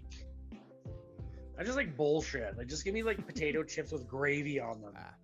I'll tell you, because I've been really trying to watch what I've been eating lately, and it's given me the craziest sweet tooth in the world. Like, I've never been a sweet tooth guy. I've always been like a savory, salty kind of guy, and just I can't do it, man. Apparently, if you give up sugar, man, you live well. That's what I hear. I'm not Live giving the up. Like, fucking I'm dream. giving up nothing. It's just I'm calming down on everything. Is it worth it? I watched the special about this guy because I was just lying in my bed, like trying to watch things. You know what I mean? I'm like trying to find things, and I watched this whole thing about like Britain's drinking problem. And this guy goes to his dad's house. He's like, "You quit drinking?" He's like, "What do you think?" He's like, "It's fucking boring." Well, it's That's all he British said. people. He wasn't like, "I feel great." He wasn't like this and that. He was like, "It's fucking boring." Yeah, I get that. He's like, "Thanks, Dad." He's like, "Thanks for the fucking, the words of wisdom." Like, I know. Well, I always like that too. It's one of my favorite things too. Somebody in the news will be talking. They're like, "We're here with like Esther Williams, and she's 119 years old today. Esther, what do you owe your thing?" She's like, "I do nothing but drink alcohol, smoke, and have bacon fat for every meal." And you're like, "Shouldn't you do that?" She's like, "I've outlived all my doctors. They're all a bunch of bastards." I've outlived all my doctors. What can they say that? Right, exactly. Yeah, like every doctor told me not to do this. I've done it. I'm now 120 years old. Yeah, I win. I now get to tell you what you have to eat. Yeah, like, could you really tell? And really, could you really be like, I know you're 119, but maybe lay off the smokes? And it's like, go fuck yourself. Like, Jesus Christ. Like, yeah, you could tell nobody. Yeah. Oh, good for you, lady or man. I know. You know they're totally going to be like, if I had to take a wild guess who it was going to be, it's going to be an Asian person. When I hear 119, it's going to be some old Asian man or Asian woman. They don't even get news coverage. That's what I'm saying. That's why, because they don't stress. You know what they said too? There was a study done, and it was like the least stressed people are the people living in like not poor, but like third world, whatever. But there was a specific place where they just lived off the land, and it was just really, low key, and they just sustained themselves. They didn't take too much. You know what I mean? And it was just, they lived really well, and they were calm. They lived a calm, they didn't have a ton of technology. Oh yeah. They live like the natives did. You know what I mean? Like they don't have all the bullshit going on. Oh no, absolutely. They lived well. Like they were happy. Their heart was good. They lived. I can't remember where the hell it was, but they lived longer than anybody else. Oh, absolutely. Yeah, I mean there are definitely places where. Yeah, and they're like working 10, 12. You got like 65, 70-year-olds that are working like 10-hour days. Yeah. They're just living. You know what I mean? They go out there and they living life. Yeah, man, but it's not some shitty job where like you're in some factory. It's like, I go and I fish for the day and I bring some fish in, and then I trade with this guy who's got this and blah, blah. And I was like, fucking hey, man. Because there's no stress in a proper community. And what I mean by a proper community is one that like those people are working for each other. I'm bringing in fish and I'm going to sell it to these people, and then they're going to sell the thing that they do to me. And it's all internal. And it's like, so there's no stress because you're not worried about hitting the quotas to get, like 40,000 fish to market. You're feeding a village, and the village is helping feed each other. Like it's not, and if you have a bad fishing day, the village isn't going to starve because the baker is also making bread, and this guy's also harvesting vegetables. And then the day that you're like, okay, I don't got anything for you today, Joe. Oh, is it cool? You're like, cool. Give me, I'll take the bread still. And then when I get a double wicked catch, you get more. You know what I'm saying? It's like a whole, it's all worked out. It's all, you don't have that's we need to go back to that whole thing. I tell you, it's something. Sharing wives, good days. It's the dumbest thing, but I think about it all the time. Like when I saw like the Gilmore Girls in that teeny tiny little town, I'm like, they've got it right. I was like, those people have like their little tiny drama. Nobody leaves. Like, I think that's the only two people who are stressed. No one leaves. But the only two people who are stressed in that entire show are the two Loreleis, and it's because they keep leaving town and then bringing all their bullshit back with them. Back to town with them. And it's like, and I feel like everybody's life is the worst for it. And then the young one went to Sin City and became a prostitute. Yep, that happened for a while. And they actually brought that up in that Netflix version of Gilmore Girls, like the 4 episodes. Did they actually? No, that wasn't great. Fuck you. Fuck you. I was like, what? No. Like, why would they? That wouldn't even make sense. I know. Well, no, it just follows my thing of everybody should always be... whatever all their movies are, they should just absorb all of those things like they're powers. Always that character. Mm-hmm. All right, so what should this one be brought to you by? What are we watching? John Wick. Oh yeah, John Wick. This movie brought to you by Bob Odenkirk. Fuck you, John. I'm older than you and I'm kicking ass. Yeah, this is brought to you. Quick half butter. That's fine. Yeah, this is brought to you by Bob Odenkirk. It's like, because the second Keanu puts his shit down, somebody's gonna pick it up. I like that. I got nothing. Ooh, the lighting on your smoking. Don't smoke, people. Only Todd should smoke. That's right. Because I don't even smoke that much. It still counts as smoking, though. yeah. I think like 5 cigarettes a day or something. Still, it counts. It counts as smoking. Well, and you're doing it right now on a stream. We can all see you. I don't smoke. Fuck that. I watched. It was like comedians in cars getting coffee. Uh-huh. But it was just a scene, and it was him and Chappelle. Yeah. And they were like in a diner. Yeah. And getting coffee. That was that part. Yeah, but it was weird. It seemed like he was like coming down off of drugs or something in that interview, man. I was like, what the hell? But he did say, he said he was like, I'm going to go out to do the show. And he's like, I got to take a shit. And he's like, but I can't. And then he's like, okay, well, and then Seinfeld's like, why don't you just go there? And he's like, I can't.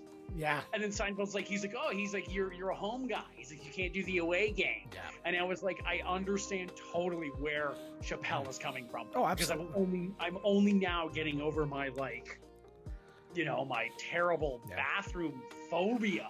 I don't hold it in anymore, man. I'll go anywhere. I tell you, here's my deal. I would never, until I got to a point when I was working in Toronto and I realized that. So when I was working at CTV, I had like at least like a 2 to 3 hour drive each way, plus an 8-hour day. So I'm looking at 14 hours. And I'm like, there's going to be a period of time where I'm going to have to use the washroom and I'm going to have to just deal with it. Because otherwise I'm going to have these horrible cramps and die. And then it got even worse when I moved to Chorus, because now I'm working 12-hour days with about a 2-hour trip each way because of like rush hour or whatever. It's usually closer to an hour when things are good, but like that could be upwards of a 16-hour day without that happening. And it's just like that. I picture every day would be just screaming, running to the bathroom like and then giving birth. Like what's his name in American Pie? Mm-hmm. He couldn't go to school either. No, dude, that was like the bane of my existence, was like going to the bathroom at school. The worst thing you can fucking do is like hold it in, because then what happens is like you got to take it. It'd be like being on the boats. Yeah. It's like they never give you any time. They wake you up, they give you half an hour. The moment you get down inside the cargo hall, you're like, oh my God, I have to take the worst shit. And then like you got to hold it in for like 3 hours, and it's just grinding you the whole time. And then by the time you get to the toilet, it's like you can't even go properly. You know what I mean? No. Because it's like it's all bound up, and it's like it's just a fucking mess. Forget it. Then you got to like jam a knife up in there like you're getting ketchup out of the bottle. A butter knife, like not a sharp one, you know? Well, yeah. Well, it has the word butt in it, so you have to. Exactly. Right? Clever. But yeah, I just remember him saying that. Like I was like, oh, that's hilarious. Man. So, all right. No, we still got to we still have to do a show. I gotta hit record again. I will say, as much as I don't like not having you here to do these, it really simplifies it because I don't have to bring out as much equipment. Right. I'm literally like I can show you. Watch. This is all the equipment we use. I only needed to get it out. I can't see it. Maybe they can see it. I can't see it. Oh, yeah, it's this way. But whatever, it doesn't matter. It's fine. You know what we use. Also, everybody just saw my big fat bare legs because I'm wearing shorts. Ooh. But ladies, I got it. Okay, let's go. Okay, ready to rock. All right, I'm starting recording.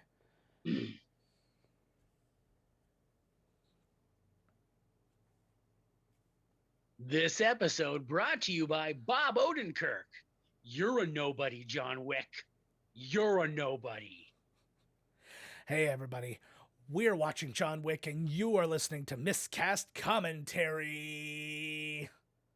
Now that you'd usually have the theme here, I'm actually going to build that into this.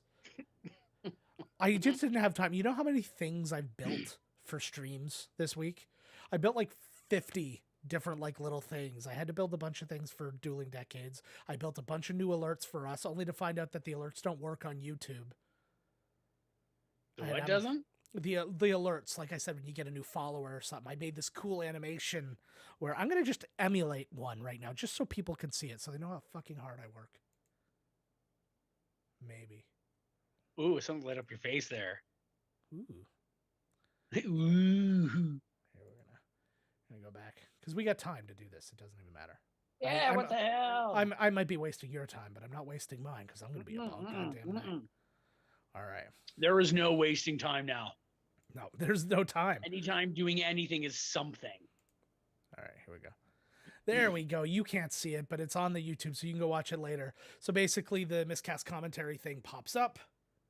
It has like a little glint. It spins around, then it explodes into particles. It's beautiful. Ooh. I got really good at this really fast, and now I'm very proud of myself. I made a bunch of stuff, and so I did a bunch of stuff for my stream. I did a bunch of stuff for this stream. I did a bunch of new stuff for Dueling Decades, and now I'm just ignoring everybody in my life. It's going great. Good. That's what they're there for. You betcha. All right, let's get going. Hey, everybody. Welcome to Miscast Commentary. I am Joe Finley. I'm Todd Tebow, the Sailor Murray. And we are here, and we're going to watch one that's a lot newer than what we usually watch. Yes, it John is. Wick. I was thinking that. John Wick. I just wanted to watch something like crazy action-y violent, but also kind of short, just because I know like it's harder with the setup and stuff like that, that it takes a little bit more time up and stuff like that. So I was trying to be, a little bit more respectful of both of our time. So I like that. Even though our minisode was 5 hours. Well, we never mean for that though. It's true. We always mean for it to be a lot shorter, but it never goes. It never quite goes that way. Whoopsie doodles. So yeah, I mean, we might as well just get it going then, because. Okay, let's go. I'll talk about that when we start it. Okay, I just gotta find it. Hold on. Oh wow! All right, I got a screen share. We're doing all sorts of shit now. So do you think they named him? Do you think John Wick, like a lighting of a dynamite? Like the wick of. Is that like on purpose? They must have John Wick. Maybe, I don't know. Wick is the piece at the end that you light, right? Yes, it is. They did it on purpose. No, actually, I have the answer to that question, and I'm not going to get into that right now because. Oh, good, great, okay, yeah. Sorry about that. You are ruining everything. All right, let's share screen on our Zoom so we can watch. Favorite thing to do. All right, I think we're completely misusing Zoom, but it should be totally fine. Oh no, wait. Ooh, let's see if I can. You can't misuse it if it does it. I know. I'm gonna try and do something right now. I can edit this together later for ourselves, but I think I can get you on screen. I think I just figured it out. We're right. We're about to find out. I might be full of shit. Maybe. No. Full of shit. The old turd dumpster.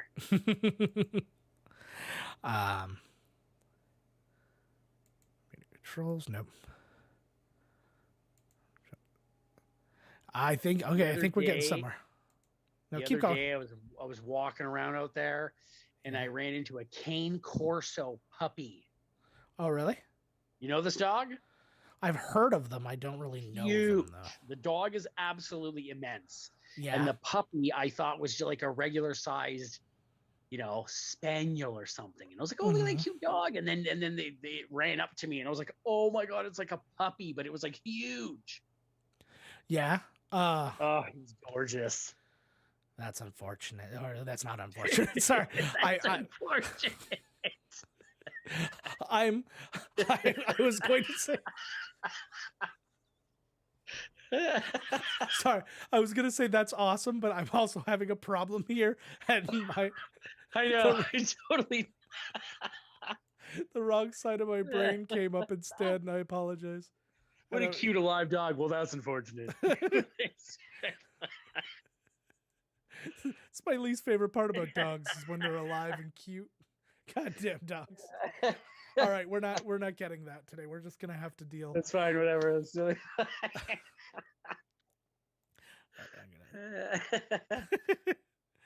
Apologies, people who like dogs or whatever. All right. You see your dog? Holy Christ! I hate my dog. What? I'll take that cutie. Oh, little cutie. All right. Okay, we're ready to do this. All right. And there's only one thing to do, and that is to press play. Now. We did it. Yeah. Movie's playing. Can you see it okay? Well, we'll find out. I can see it, yeah, but we'll see what happens. Maybe we it'll have be like Showgirls where it's like choppy as fuck. Well, last time we did this, we were on the laptop doing it, and now it's got the good thing. So I think you should be okay. Hopefully it'll. I don't even see anything yet. What? You don't see anything? Are you seeing the movie? Well, like the beginning part of the movie, yes. I see nothing. It's a blank screen.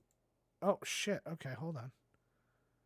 Like you press play, and that movie where your cursor like it's not. I don't see anything. You don't see anything. Well, that's problematic. Nope. Okay, please hold. I'm going to stop the share. And then we're going to share the screen again. Like the screen thing was there, and you press play, but I didn't see anything come up. Okay, try again.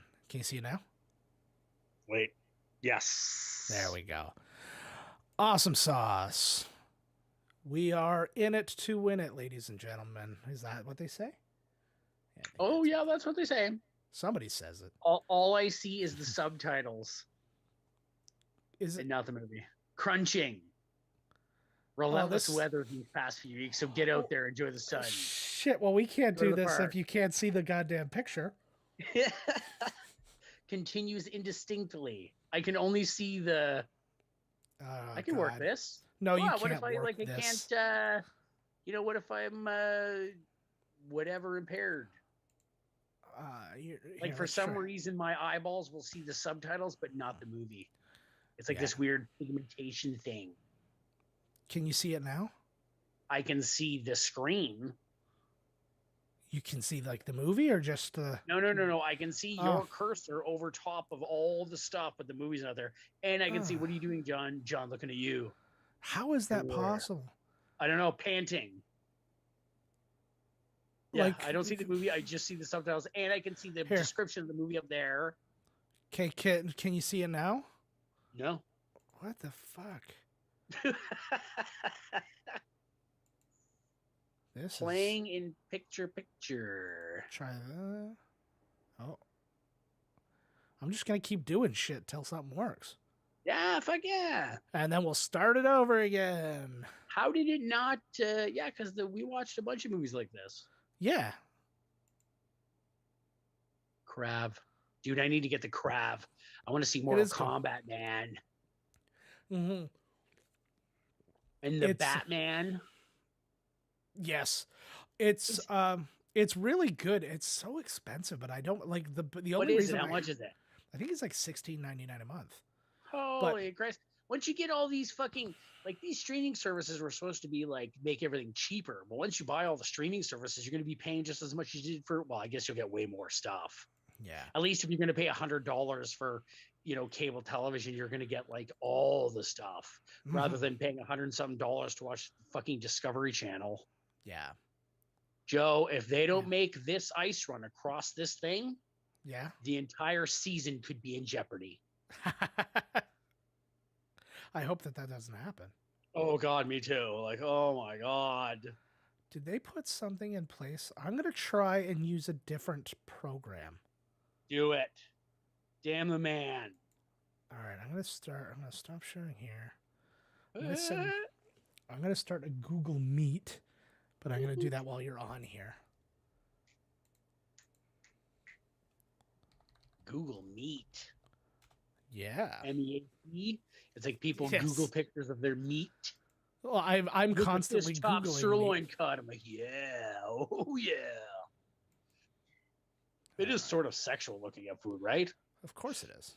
Kind of, like just a little. It's a little bit. You ever tried chocolate covered bacon? Oh yeah. It's fucking awesome. You ever tried chocolate covered bugs? I remember. No, we haven't. Fucking loser. I'm sorry. Neither have I. Just remember one of these things. They were like, you can buy all these chocolate covered bugs. They're good for you. Well, that's protein. Probably not now though, because they're probably all covered in pesticides and everything, right? If you eat a bug now, you're probably gonna up. Back in the day when bugs were good and wholesome. For sure. Okay, I gotta add people. Gotta send an invite. How the hell? Just give me the goddamn invite link.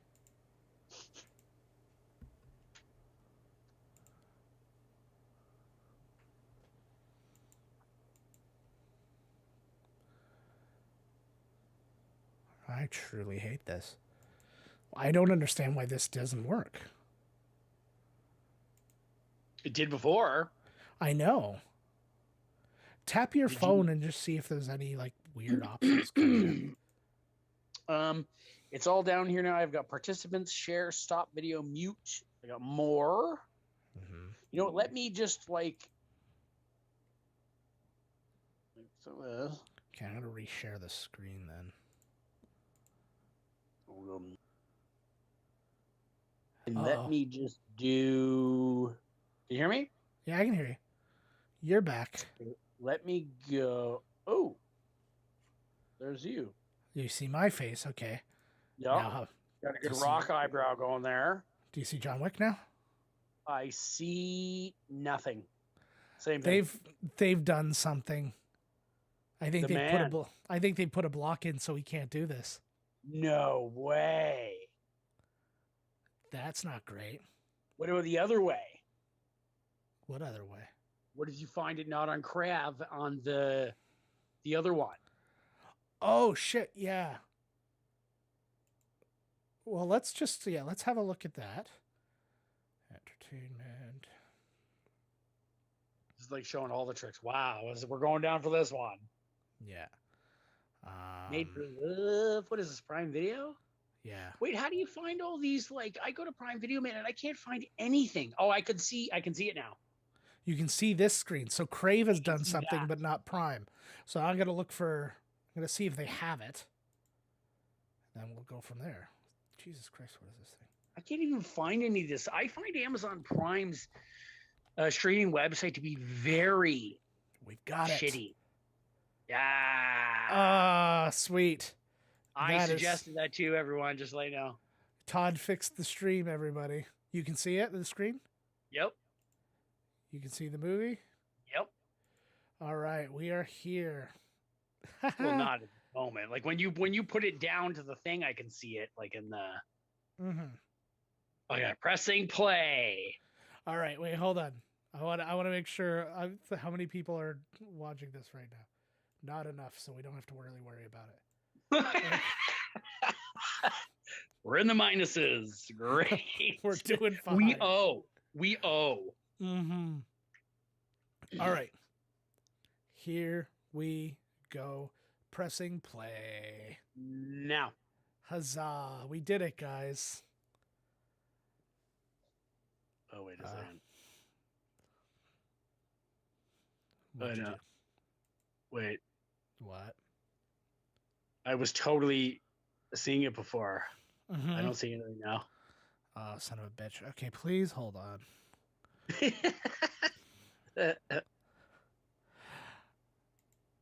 All right. This is in these moments. I need somebody here to show them their titties off. You know what's actually great about this system too? It sucks for you, but it's good for me. I can hear the movie now. I figured out how to do that. We should have go-go girls you can cut to or something. Mm-hmm. Go-go boys, just like a boo boo, like please stand by, it's like Mm-hmm. Can you not see the movie still? when you go down to the bottom there, I can see it in the screen in the little like you're there. Like I can see it there, but I can't see it over the big one. Oh, weird. I could when you had it like backed out and you were just checking it, it was working, but now it's like not. Okay. Well, how the hell do we get around that? Here, what if I go like this? Can you see it? Let's do the tape version, like the books on tape. If only. So you still can't see it. Nope. God damn it. All right. I'm going to stop. That's weird. Mm-hmm. Try again. And now I can see Buddy up there in the corner. So you see all the stuff, but not the movie. Yeah. Which I do dig with Prime, though, or this one, when you go on a scene, like when I found it when I was watching The Boys, and you go like put the cursor on the screen and it will give you information like this is the actor in the scene. This is what's going on. And a lot of the time too, they'd give you really good information. They'd be like, well, in the comic book, this is what happened, and they varied it like this. I'm like, oh, that's really neat. Oh no, I love it. Well, I think they've teamed with like IMDb. Oh, they did? I think. That's cool. I'm furious right now. My I'm fine. I just don't understand why you can't see the movie. Like, you can see this. It's very weird. Yep, but I cannot see the movie. Fast forward the movie, like as it's playing. Like click. Yeah, wait. No. No, okay. I can see the bottom though. You know when you go, Yeah. When you're at the end of a Disney Marvel movie and you have to now you can use the bottom to see if there's an after credit scene. Yes. Yeah, like I can see it down there, but I can't see anything else. Okay, that's ridiculous. I don't care for any of that. I can't go for that. No. Okay. No can do. We're gonna just keep trying. We're gonna just keep adding stuff. Keep on keeping on, man. Just keep on keeping on. Whiteboard. Screen. You work tomorrow? Nah, nobody works anymore. It's the pandemic. I do. Well, I'm scheduled to work tomorrow. I'm trying to figure out what's going on because I got to get Reese's results before I can go back to work. Otherwise, I'm just working from home, and then pissing everybody off. Do you have to prove the results? I honestly don't even have an answer. When you go back to work, do you have to show them that Reese had I honestly don't know any of the answers to any of these questions. Like I should also not name names. I apologize. No, it's okay. But I think I've said my son's name enough. Yeah, okay. Well, I just didn't want to. No, I appreciate that. Have some crazy stalker show up, which would be cool though. Yeah. As long as everybody lived. Oh my God! Did I tell you I watched? Oh, what was the name? It's Russell Crowe, and he's like in a truck. Yeah. Like raging. What was the name of the movie? And this girl, like in the very first scene, he murders his wife, and then he's like driving around, and this girl honks at him, and he loses it. And the whole movie, he's like after her. Yes, What? Fuck, I can't remember the name of this movie. Oh my God, he is big. Oh, really? He is really big in this movie. Really? Oh yeah, like I was like, wow, Russell Crowe. But we'll see, because now he's in Thor: Love and Thunder. They found him on the set. Yeah. So, what the hell was the name of that movie? I keep wanting to say Hitched. I don't know. Road Rage. It sounds right. You know the movie I'm talking about? I remember because that was right around the time when like theaters were starting to open and people were deciding whether or not to. Yes. What the hell was the name of this movie? I think it's called Hitch 2, and it's the sequel to the Will Smith Hitch. This is what happens to Kevin James's character afterwards. Mm-hmm. He gets married, kills his wife, and then goes on like a weird spree. Damn it. Rampage, not... I have no idea. Are you totally impressed with just the career of Mr. Keanu Reeves? I really am, and I was hoping we'd be able to fucking talk about it during a movie. We'll do it again, right? Like once the thing, when it kicks in, we'll just do it again. Like everybody always rags on him. He was kicked out of Ryerson, which is where I went. Yeah. For one season, and before I was like, this is nonsense. Personally, that's my own personal opinion. And they kicked him out, and everybody always rags on him because he's not a good actor. I think he's a fine actor. Yeah, it's just depends. Like there's a few things. I liked him in Dracula. I thought he was good. I think that whoever his booking agent is or whatever does a great job working with his strengths, and like he's so good with the physical stuff, like so good. Yeah. No, I agree. He's like Toy Story 4. The last year we just had was like, the pandemic year was essentially like the year of Keanu. Mm-hmm. Or no, maybe it was just before it. Remember, because he was in everything. He was in like the new John Wick. He was in Toy Story. He was in like everything. Man, yeah. Oh yeah, there was a good comeback for all that. Advanced. Okay, there's an advanced tab. SpongeBob. Jesus. Okay, I'm gonna try all this again. Hey, look at how slim my face looks. Cartoons.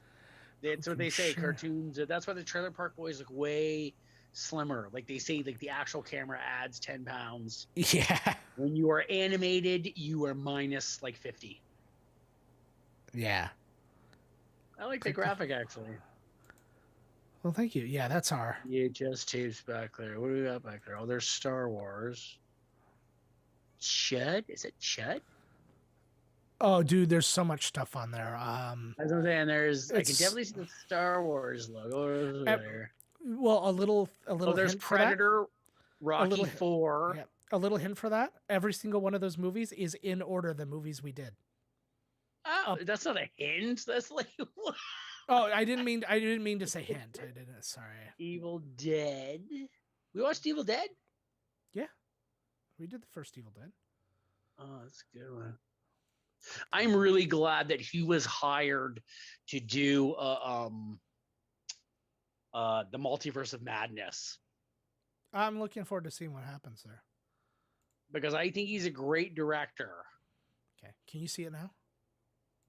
Press play. Yeah. No, I can Damn it. hear it now. Oh, that's interesting. Now I can hear the movie. Well, that's great. Ah, yelling, brakes, screeching. That's so weird. Just keep the thing at the bottom the whole time, and I'll watch it there. Well, but it's Yeah, not there. gonna. Just keep your hand moving along. Just keep Oh, God Almighty! the whole time. So, yo, this is a new thing that we can think of. That I just thought of it right now. That should be a thing. That should be an option in your features that you want that square to go the whole time. I I can't don't know imagine why what use anybody that would would want be, that. other than this exact problem. Exactly, right? Mm-hmm. God damn it! I see you. I see the cover of the movie. I see your sweet Zelda shirt. Oh, so I'm now. Oh, I just see sharing the it. angle now. Now I see the oh. I just saw you on that sweet angle. Oh, yeah. That's what I look like. Like this. Right. Oh my god, I've like never seen you before. Yeah, baby. You're white? Oh my god, this is like Ready Player One. I'm like, oh my god, what? I think What a you're an twist. Asian chick. All right, we're gonna stop the share again. We're gonna try this again. Share the screen. Video. How's this? Anything? Heard a dog yell. Nope, I'm still hearing, but not seeing. we're not seeing. And I was not hearing before. And you were not hearing before. Well, that was something I just turned on because I didn't think Right. there was something we can.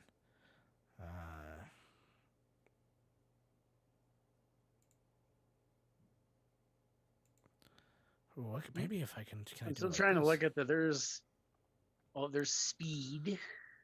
Have we ever watched Major League? No, we haven't. That's a good one. I agree. Did we watch it? Is that one of the Conans? Did we watch Conan? No. Wesley Snipes was really funny in Coming to America too, actually. Really? Yeah, Wesley Snipes was good, and Leslie Jones. And I also think that Leslie Jones was the best part of that new Ghostbusters movie. Mm-hmm. The more I I'm thought she was pretty exposed to good in it. Leslie Jones, the more I really find her funny. You know what was really funny? Watching her, she used to do a thing where she would watch episodes of Game of Thrones with Seth Meyers. So it's basically what we're doing in your Leslie Right. Jones. But, yeah, it was really, really funny. I really don't know what's going on here. This is it right here. They go to watch John Wick, doesn't happen. It's like that random time when you go to the movies and it's like Yeah. that lightning storm happened and the movie theater cut out. Oh, God, yeah. And then it's like they hand you things right there. They're like, here's a free pass. Here's a free pass. The man is just freaking. Oh, that would drive me nuts. Sir, if you will just leave peacefully, we will give you a garbage bag filled with popcorn. trying to figure out Oh, where yeah, else I can do this. There's Deep Blue Sea. Mm-hmm. Don't go to one of those ones. Go to the one you used before. I used Amazon last time. No. You can. It's like a total different thing. It's like not like a Tubi, but all the movies be lined up, but it wasn't Amazon Prime. It wasn't.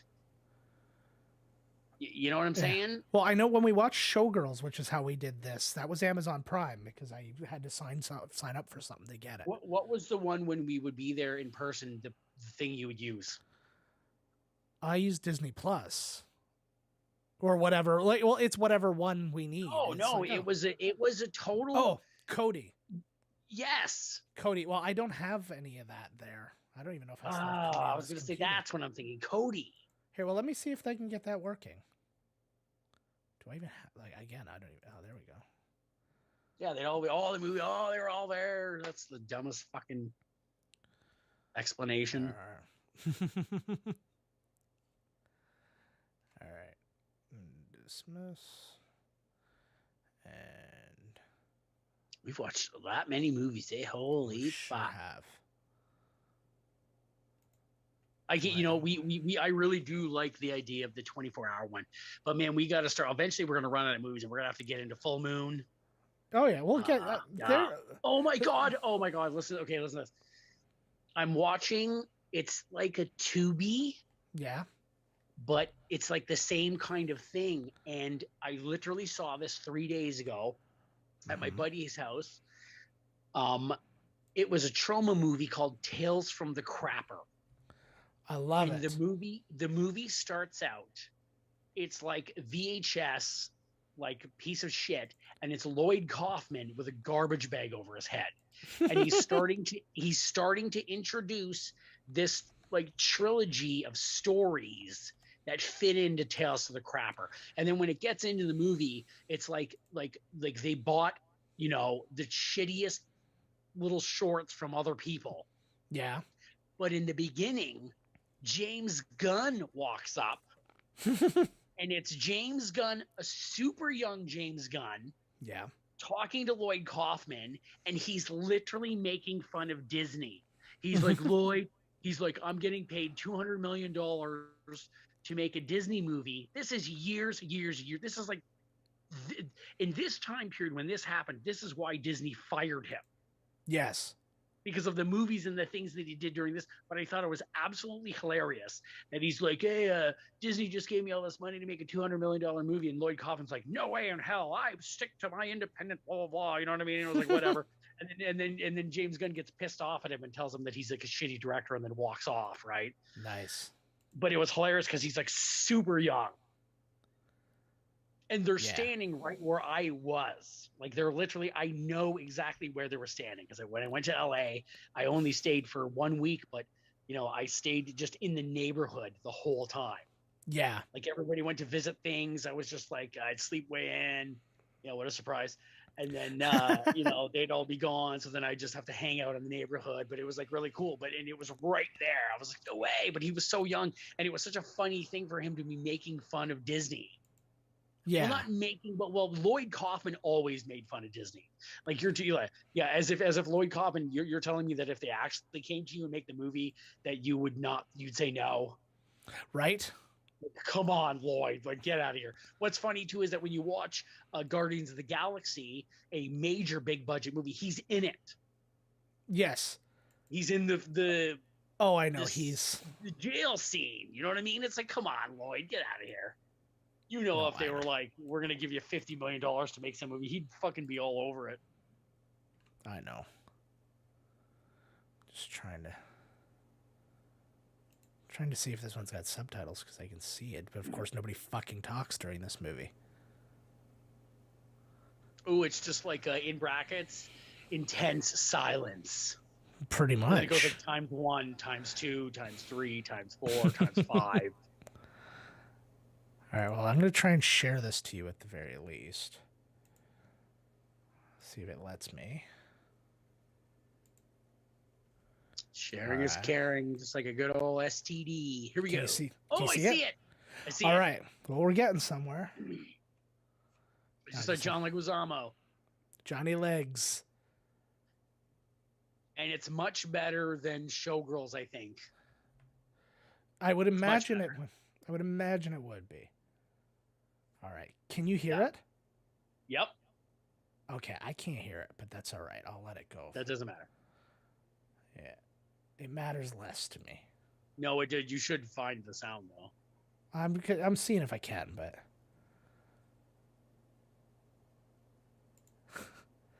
God, this must be a very impressive stream to people right now. I know, right? So what? Good. You watch I any know. of these streams, it's like some fucking kid falling asleep while he plays goddamn Minecraft. Who gives a fuck? Mm-hmm. All right. Look at him. There he is. He was punched by Steven Seagal. Oh, this is 2014, eh?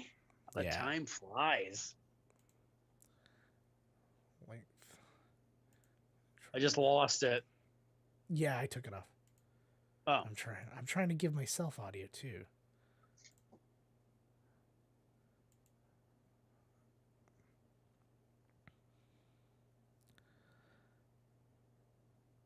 that's what I say to you all the time. Get out of my shot.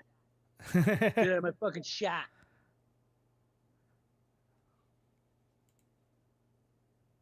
What did you say to me?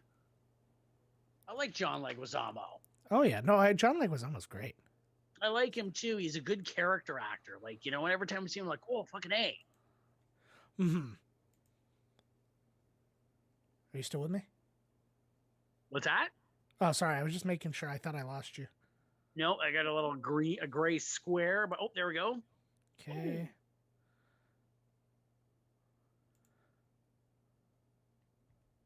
Uh-oh, I just froze it. I haven't seen this movie in so long. I know. Well, that was what I was saying. I just wanted one of these movies, and I was like, I just was watching that Bill and Ted, and I was like, oh shit, did I really fucking thing? I'm gonna have to close it, shut it, turn it back on.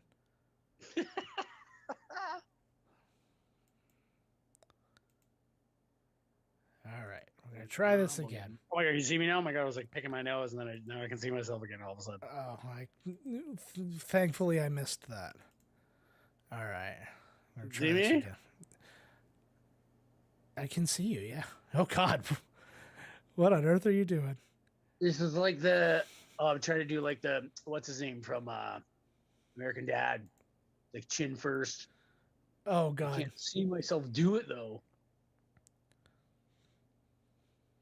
That must be very hard for you. Fuck. It's a hard life. It's a hard knock life, bro. I know. Oh. I should be Yeah. looking up at this camera, but I keep looking at you and then making sure myself is centered for some reason. Because, like, why not look at my face? Well, nothing happens. I know. I get it. This is good. This is like the real podcast life, man. Shit happens. You know what I mean? Yep. Here, we're gonna get one. We're getting a copy here. I swear to God. You know, I know we're not that little fucking chick with the elf ears on there or whatever, but you know. It's all right. So what's it called? It's going good, eh? Who's your next guest on Dueling Decads? Oh, I honestly don't know. Oh wow. They were working on. Nice job, producer. No, that's not my producer. I'm literally like a technical producer. I don't deal in booking their people or anything. Yeah, like I that. know. I don't even know where to begin. Otherwise, they would be our guests. Oh, I can hear it now. Can you hear it too? All I see is our Miscast commentary logo. Oh, because I haven't shared it yet. That's why.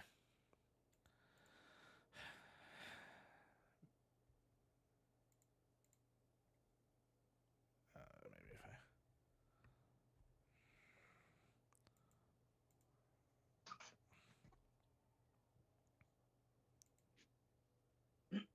Oh, playing this crap all over the place. And Shit all over the place, yo.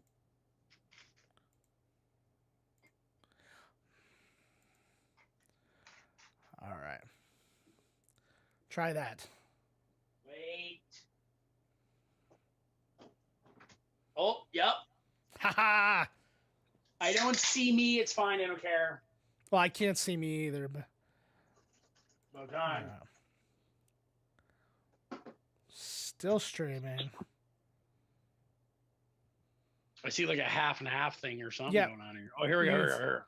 Here we go. All right. Can you hear it Oh, still? oh. Okay, let me just. No. You can't hear it? Nope. We're working out, man. We're working it out. I know.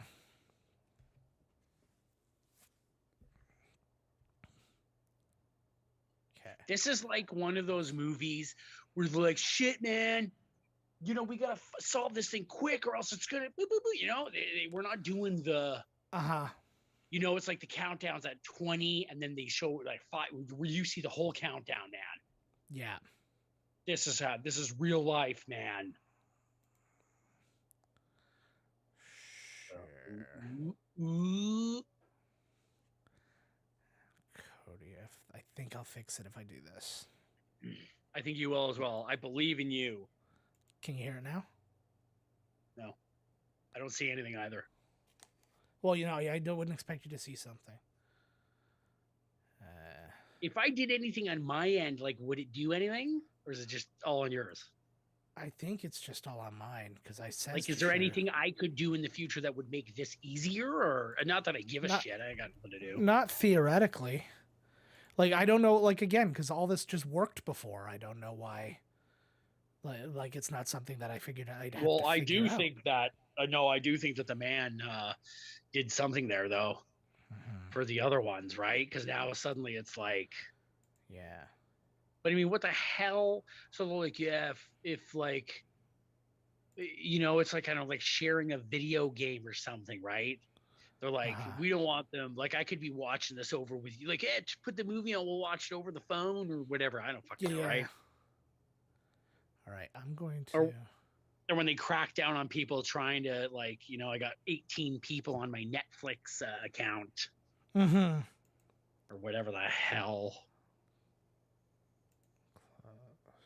I always wonder how like streaming artists get paid. Like everybody is on Spotify, and it's like they must be paying you something because like oh yeah you get it's based on plays and stuff like that because a streamer that I watch and I watch his YouTubes and stuff, he started his own Spotify thing of all what's it called, royalty free music. And you can use that over Spotify. And it's like, well, how do I make money? I make money by you guys streaming it off of Spotify, YouTube Music, wherever. And he's like, so all that money comes back to me. So they're you know, but I always wonder if they gotta make, I wonder if they have to make deals to solidify artists. Because like there's no fucking way. Like Tool never ever put anything out. And like Metallica, like they were so against like Napster and blah blah, which they should have been. They were like the only artist in Dr. Dre to be like, this is nonsense. Yeah. It's like, how can you ask me? It's just like, hey, why did you spend millions of dollars making albums and give it to me for free? It's like, why the fuck would I do that? So I usually, if I ever downloaded anything, I always downloaded songs. But like, I always wonder if maybe they have to be like, okay, Metallica, you're gonna get so much money off of each whatever download listen, but at the same time we're going to give you $100 million for your catalog. Because like Tool was totally against all this shit, and then suddenly it's like, oh wow, Tool's on there now. I'm like, wow, and then everybody's on there. Yep. Well, they get most people submit themselves. Like you don't, like they don't contact you and go, we want to buy your thing. They don't buy anything from you. Your management company goes and like, we want to be on Spotify and blah, blah, blah. They will do that if they're trying to get somebody exclusive. They'll make that happen. But what's the other one? Apple? Nobody even listens. What's the Apple one? Is that even still going? Yeah, it still goes. Ugh, the Apple one is just like, ooh. After I had that, after I had the iPod Shuffle, which I still like is like the greatest thing ever made, and they just would like just fuck you over with everything. It was like you got to have a different plug, you got to have this, you got to pay separate thing for this, and I was like, man, it was so easy at the time, you know, for me going from CDs and all this shit to, you know, I could just grab it and drag it and throw it on the thing. Yeah. But then Spotify comes out and it's like, oh my God, like, well, Jesus Christ. Like, no, I know. If you're like a musical whore like me, it's like, woo. Well, I guess they got podcasts and everything too. Oh, I see something.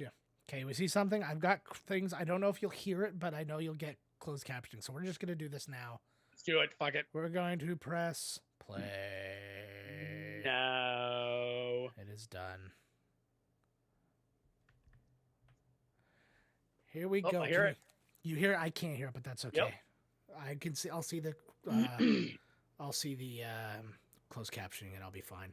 There's a helicopter whirring, so we're already off to a great start. And the thunder rolls and the lightning strikes.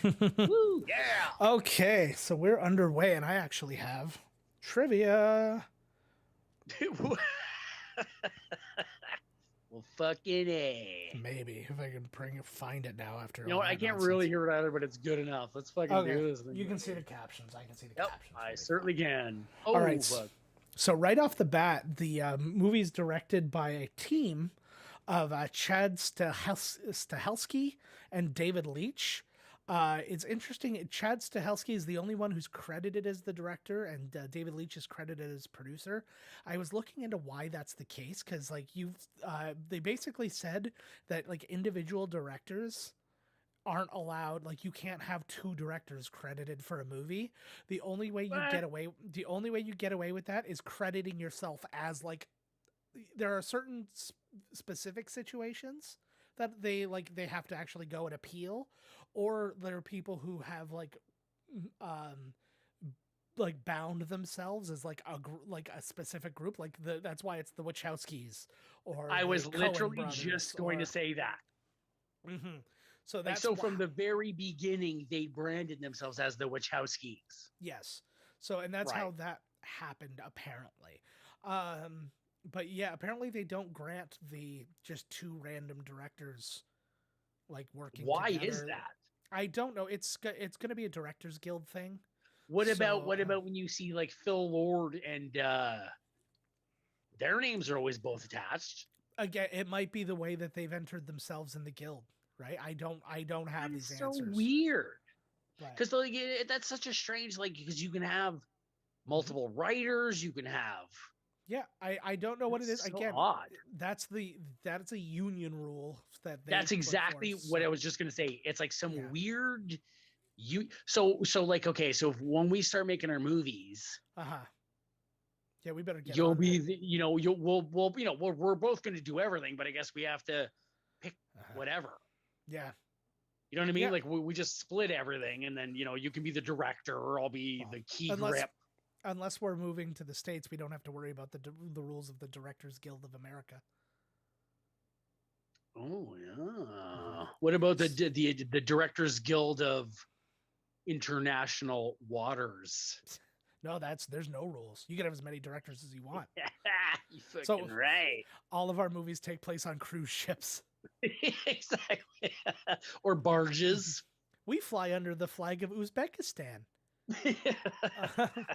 That's right out of Brooklyn Nine-Nine. Oh, he knows about the Uzbeks. The Uzbeks. So anyways, Chad Stahelski, this was actually his first movie as a director, as it was for David Leitch. He's got John Wick Chapter 4 coming up, Ghosts of Tsushima, Sandman Slim, Killer Be Killed, and Highlander he's directing, which is going to be a pretty big deal. Yeah. He's doing Ghosts of Tsushima, the movie? Yeah. Based on the game. Which is probably based on the story, or whatever, right? Mm-hmm. So both of these guys, David Leitch, he's working, he directed Atomic Blonde, Deadpool 2, Hobbs and Shaw. So, I mean, these guys have some chops, but both of them really came out of stunts.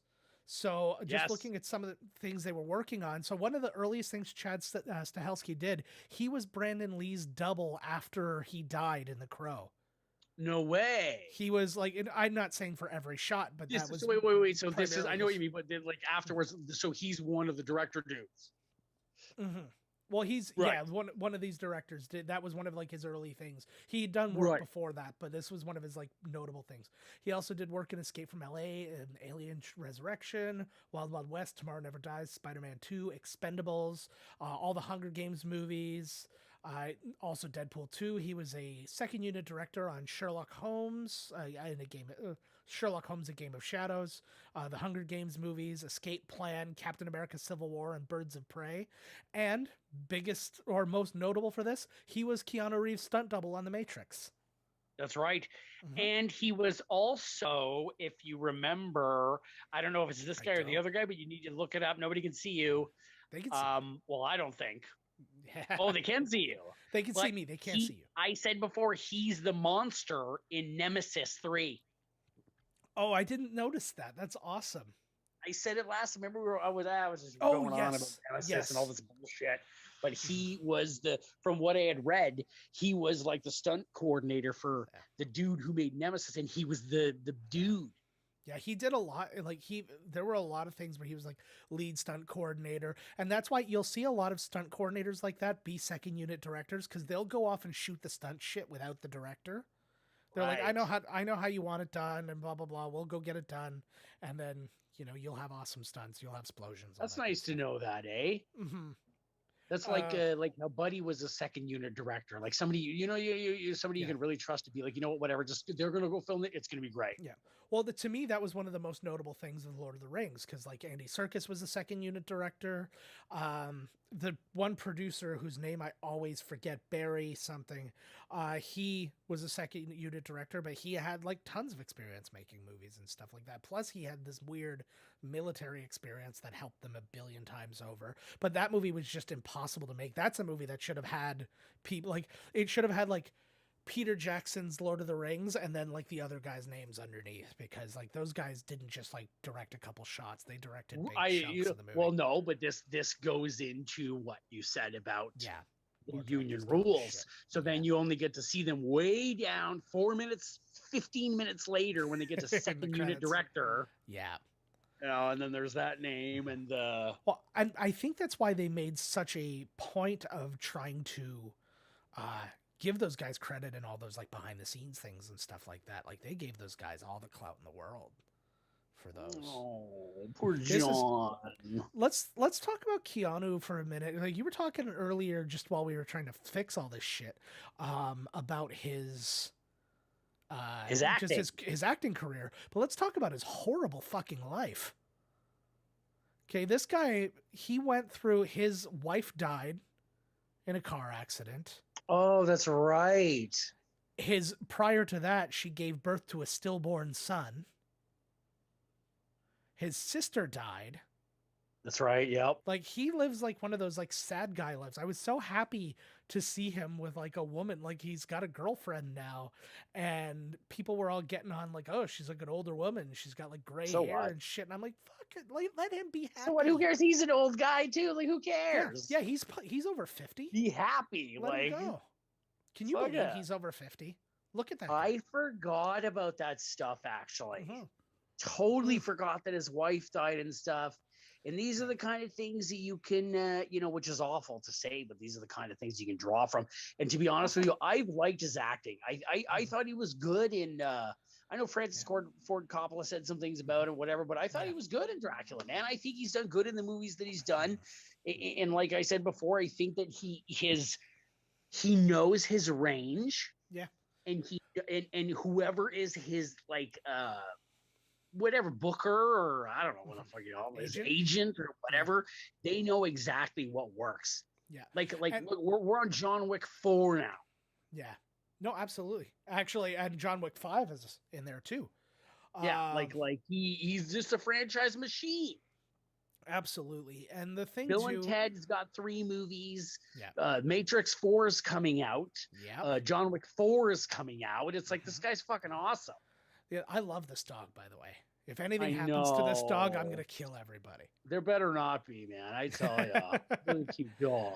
But yeah, but the other thing too is this is a guy who could have been anything too. Like he's just the most interesting like celebrity ever, because he's a guy who he was from Winnipeg and he was an amazing goalie.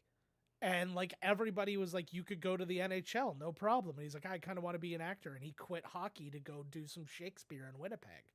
That's so ridiculous. Right?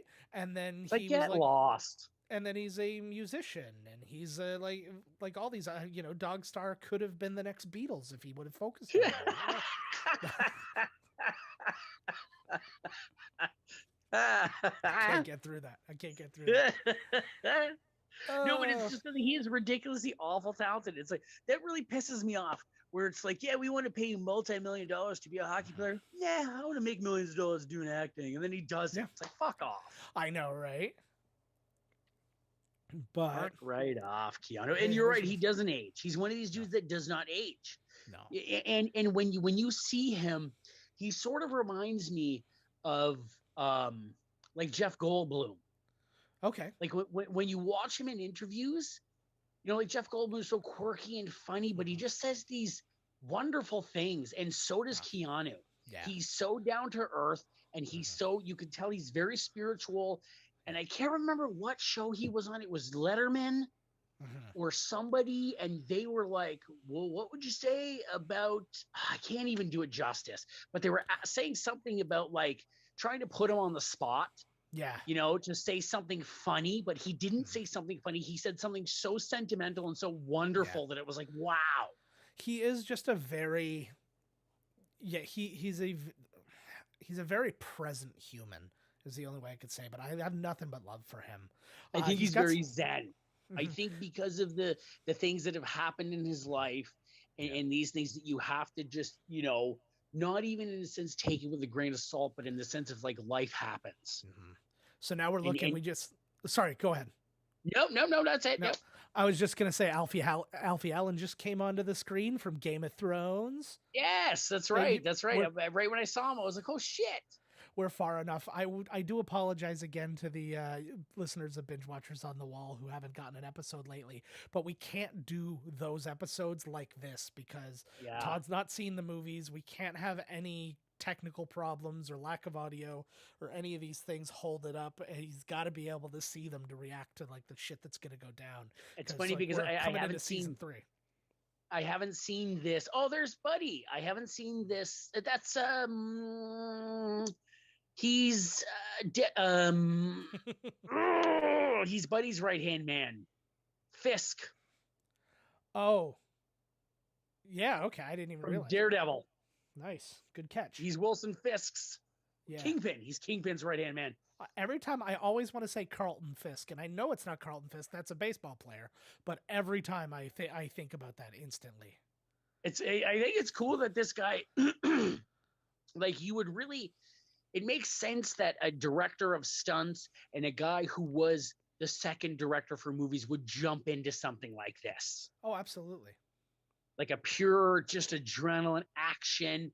And I think that it is amazing how well Keanu takes to the action scenes. Oh, yeah. He's like, I don't know whether he's, you know, like a Tom Cruise, but you can see in the later Wicks, he's doing it, man. They're throwing knives at each other, and it's like, holy shit. Like, well, I think that just was instilled in him from The Matrix. Like, if he didn't have that in him before, he definitely has it in him now. Is he driving here? Do you know? Like, is he doing his own driving stuff or what? I'm going to say probably not. Like, it's one of those things where, like, the fighting stuff, you can get banged up or whatever. But when it's like a life and death, there are guys who are better at it. I'm sure there's portions of it that he's doing, but I'm sure that the toughest portions are not his deal. I would be totally like, okay, so in the fisticuff stuff, you do it. You know, if you got a guy in a car, you don't need me in the car. Yeah. You need a couple shots of me in the car, being like, we're turning, well, you know, whatever. I'm going over a hill. Well, they don't need me to do that, man. Fuck that. Yeah, like they did that for The Matrix. Like Carrie-Anne Moss did a lot of her driving because she was in the shots while like the things were happening. It wasn't like a faraway shot or whatever. And that decision just has to be made, right? and like Right. how and it's just the way you're gonna shoot it. But you can get away with this. I mean, his pain acting isn't at Mel Gibson level, but I buy it. I believe it's it. not. I definitely believe it. Okay, so these guys followed him. Yeah. They they like his followed him car. home. Yeah. All right. Oh yeah, we forgot about. Did you forget about this? No. Oh no. Okay. Oh. It's heartbreaking, eh? Because even worse than killing a dog, killing a puppy. This is the movie that is like. This movie is for all animal rights activists. Yeah. This is like, there is no. I say this all the time, and it is the absolute truth. There is no justice for the animals. No. Never. No way in hell. Big business, our lifestyles, everything is ruining these poor things. Yeah. Well, and John Wick's for gonna get this justice. guy to do I do the same goddamn thing. Yeah. Well, if I had the skills, I mean, really, I'm going to take the whole town on. I'd probably be dead when the first guy shows up. I'm dead, but I meant well. Yeah, but the thing too is that there was so some of those shots they used, or some of that shot they used a fake puppy. Some of that shot they used just they trained the puppy to lay down. Some of them they used the real dead puppy. Yes, they really killed that puppy. But the writer Derek Kolstad, not a ton, like he's written stuff, but I just noticed he wrote several episodes of Falcon and Winter Soldier, which I found interesting. But he's also got this upcoming series called The Continental coming out, which sounds amazing. The basic premise of it is Anyways, continue. No, continue. It's a chain of hotels that act as neutral territory for like the mob and like high end criminals and stuff. Right. Well, that's what the Continental is in this. Yeah. So that's what. Right? That's what this is from. Ground. Yeah, the Continental. I forgot that was the name of the fucking hotel. Yeah, right. When you said that, I was like, "What?" Like, oh shit! That's where they all go here, and it's like international waters. It's like if you all your beef is gone, you're at the Continental.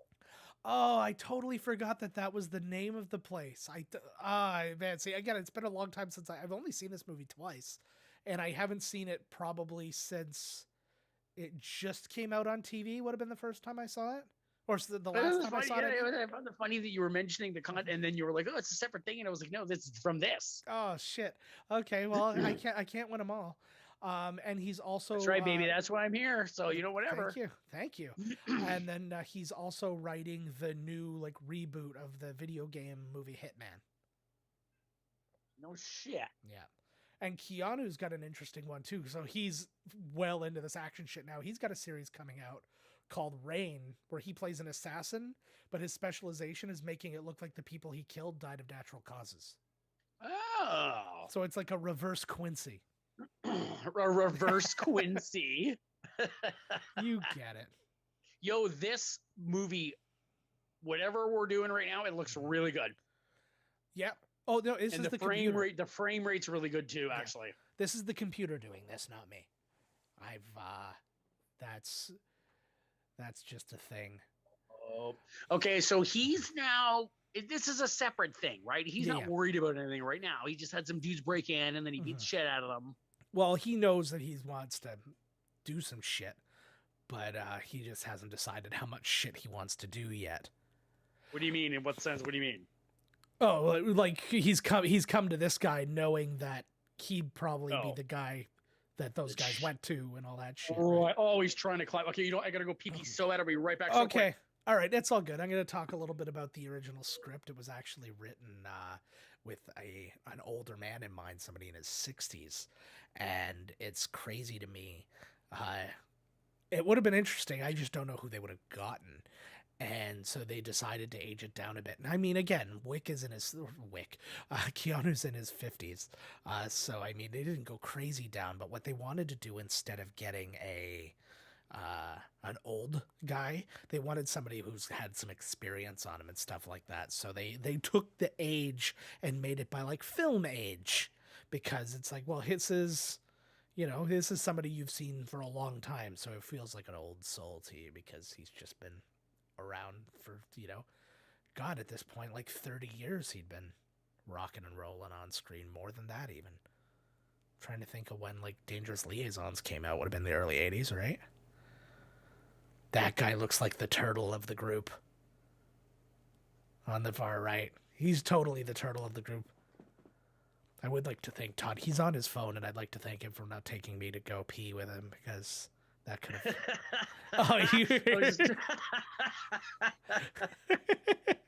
You know what's funny is my phone's really much louder than I thought. I could actually hear you in there. I was like, oh, I Nice. should have kept the door open, right? Because I could probably could have talked to you. So What did did you just say?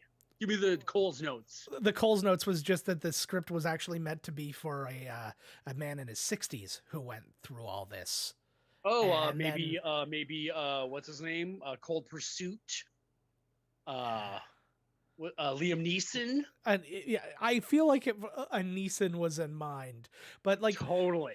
But they just went with somebody, like they said, they got somebody who's kind of like weathered and has been in the business. Like they wanted somebody who you've known forever. Right. In this way, he's like, oh, he's been in movies forever, so you'll get it, and it'll be all good.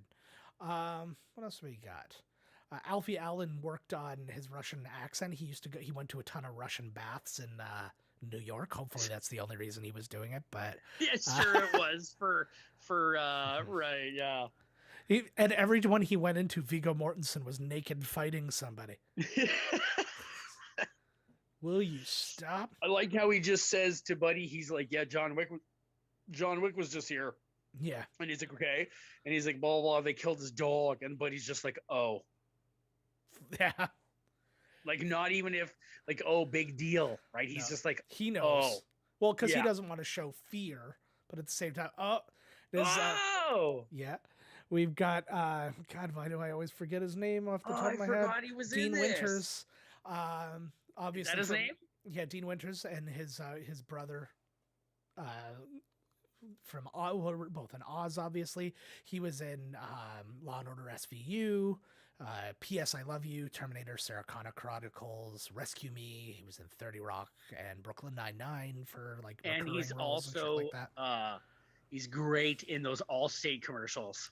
He's brilliant in whatever. He's, like, I'm not even shows. being sarcastic. He's really good at those commercials. See, and that was hilarious because I remember when he showed up in 30 Rock, and I was like, really? They're getting this guy to do a comedy? And then I was like, oh my God, he's genius at comedy. He's super wicked. So funny. And then Anybody that was Brooklyn in Nine-Nine, he was Oz is like a great actor. Oh man. Well, if you work back now and you see the people who are in that and what they're doing and stuff, like J.K. Simmons is like, since then the guy's been in like a bunch of Marvel movies, a bunch of DC movies. He's won an Oscar. He's like, you know, Well, who was Buddy here in Oz? I know he was in Oz.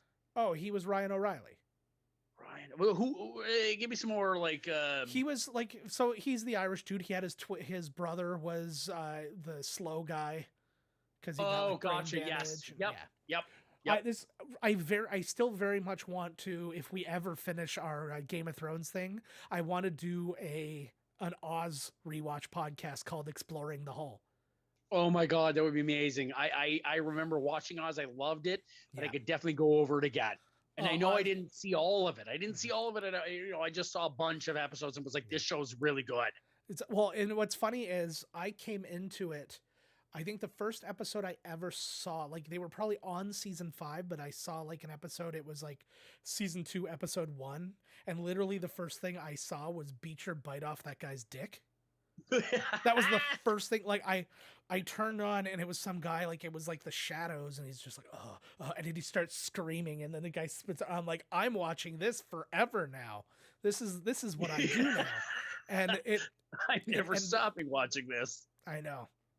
I love this too. You know what's funny is that if you want to know if somebody's like on the level, make them watch Oz. Yeah. If they're gonna be a homophobe or anything, you will know it. Yeah, I can't watch all that. That gay show's crap. just like naked dudes, and drama, prison drama, and it's like that. Yeah, there it is, man. Somebody got a tattoo of Christopher Maloney. There's that famous scene in Oz where Christopher Maloney's in the hole and he's peeing into a bucket, but you watch him physically doing it, and somebody got a tattoo of that on their person. The show, I remember that shot actually. Yeah, Like, it's one totally. It's one of the most iconic shots. Yeah, and if I'm not mistaken, it starts with like the bucket Yes. and then works its way up Yeah. to the peeing, and then there's his dick and he's pissing. Well, and I think because like your first thought is like you're gonna see like a back shot of him, and it's like, oh, he's being Right. it's Yeah. like, no, we are raw as fuck. He is taking a piss. Yep. And the other thing I loved about that show, it was often directed by huge people. Like Jodie Foster directed an episode, Kathy Bates directed an episode. Really? All sorts of people directed it. Like I think Barry Levinson directed an episode. No way. Yeah, there was How did they get involved in that, huh?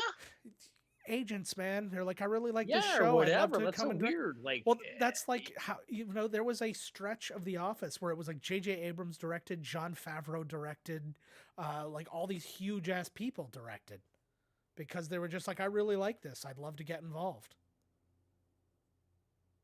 And they were just. Oh, I'm just sorry. I'm just reading the. Oh, I know. This is the best because. Okay, so wait. This is, I think, what I missed the first time watching it. So he's saying that back in the day, he had given John Wick this impossible task that he actually completed. Yeah.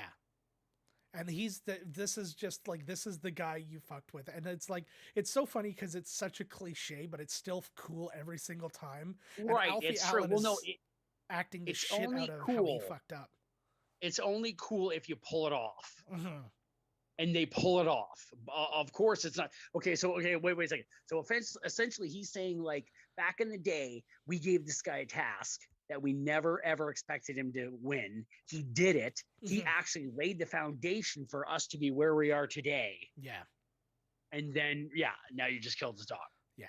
Days after his wife died. Yeah. He's like, you steal his car and Yeah. kill his dog.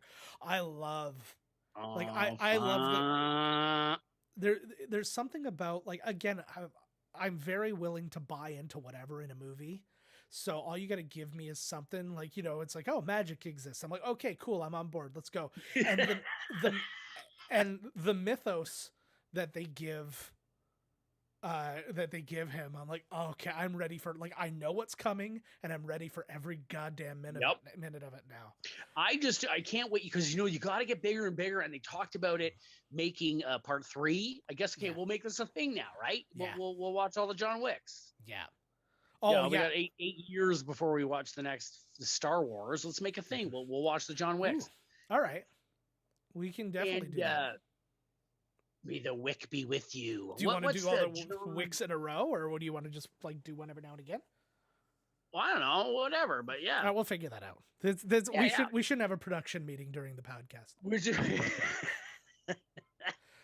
But it's true. It's okay. What do you think about the idea? Okay, right. We just watched the Jedis. Mm-hmm. Okay, and their whole thing. Yeah. And they would be against John Wick.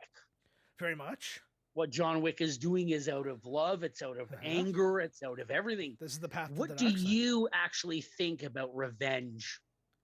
Ooh, that's a really good question. I think that it probably feels good while you're doing it, but when it's done, you're going to feel just as empty as you did going in. Yeah, but what's the difference then? You might as well do it then. Right? You're just going to feel just okay. What if somebody comes into your house and kills your babies and your wife? Yeah. You're going to tell me right now you don't want them dead? Oh, I would do. Yeah. I mean, I said to Carrie the other day, because again, we were watching that episode of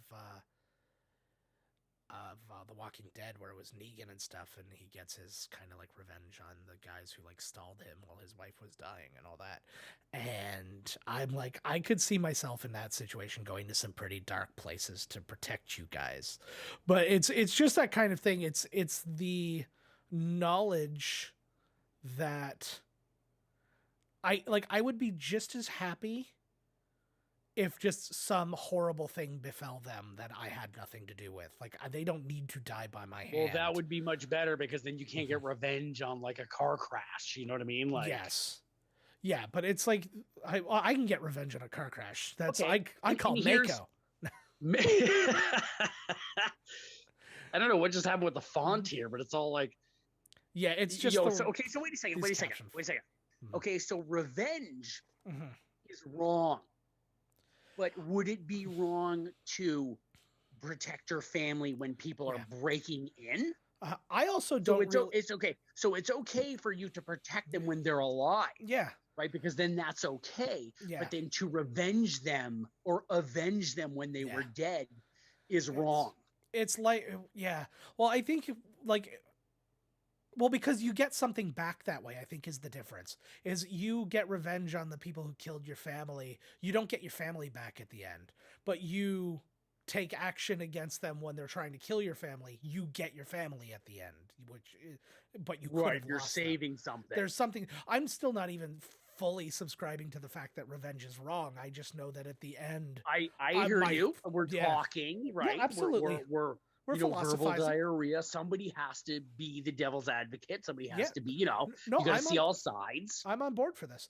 And so it's, I think that that's the difference between the two, though, is while it's happening, you have a chance to keep something, whereas you're not getting anything back. It's like, why do more destruction with no gain? Yeah. It's like, it's a very passive, but again, there might be a lot of reasons for it too. He might also have half a mind of going, cool, maybe this will kill me. The fucking action, we're ignoring the John Woo shot. Yeah, we're the awesome action in this. And I've been watching while we're talking. Oh no, I've been watching, but I just haven't been, first action scene of John Wick. Yeah, and it's a good one. And you know what? It's got really such a neat. Go ahead. Sorry, I was just going to say he has such a neat style of fighting. I love it very much, but I also like that it involves like the gun and stuff. Like that's a thing, like, in the Matrix, it's like, nope, no weapons. It's all hand to hand.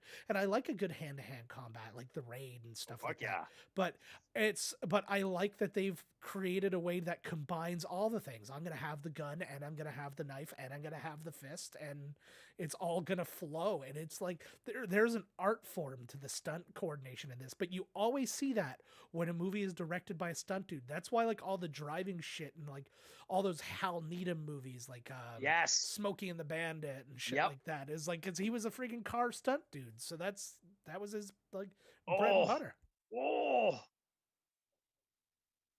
And everything I said about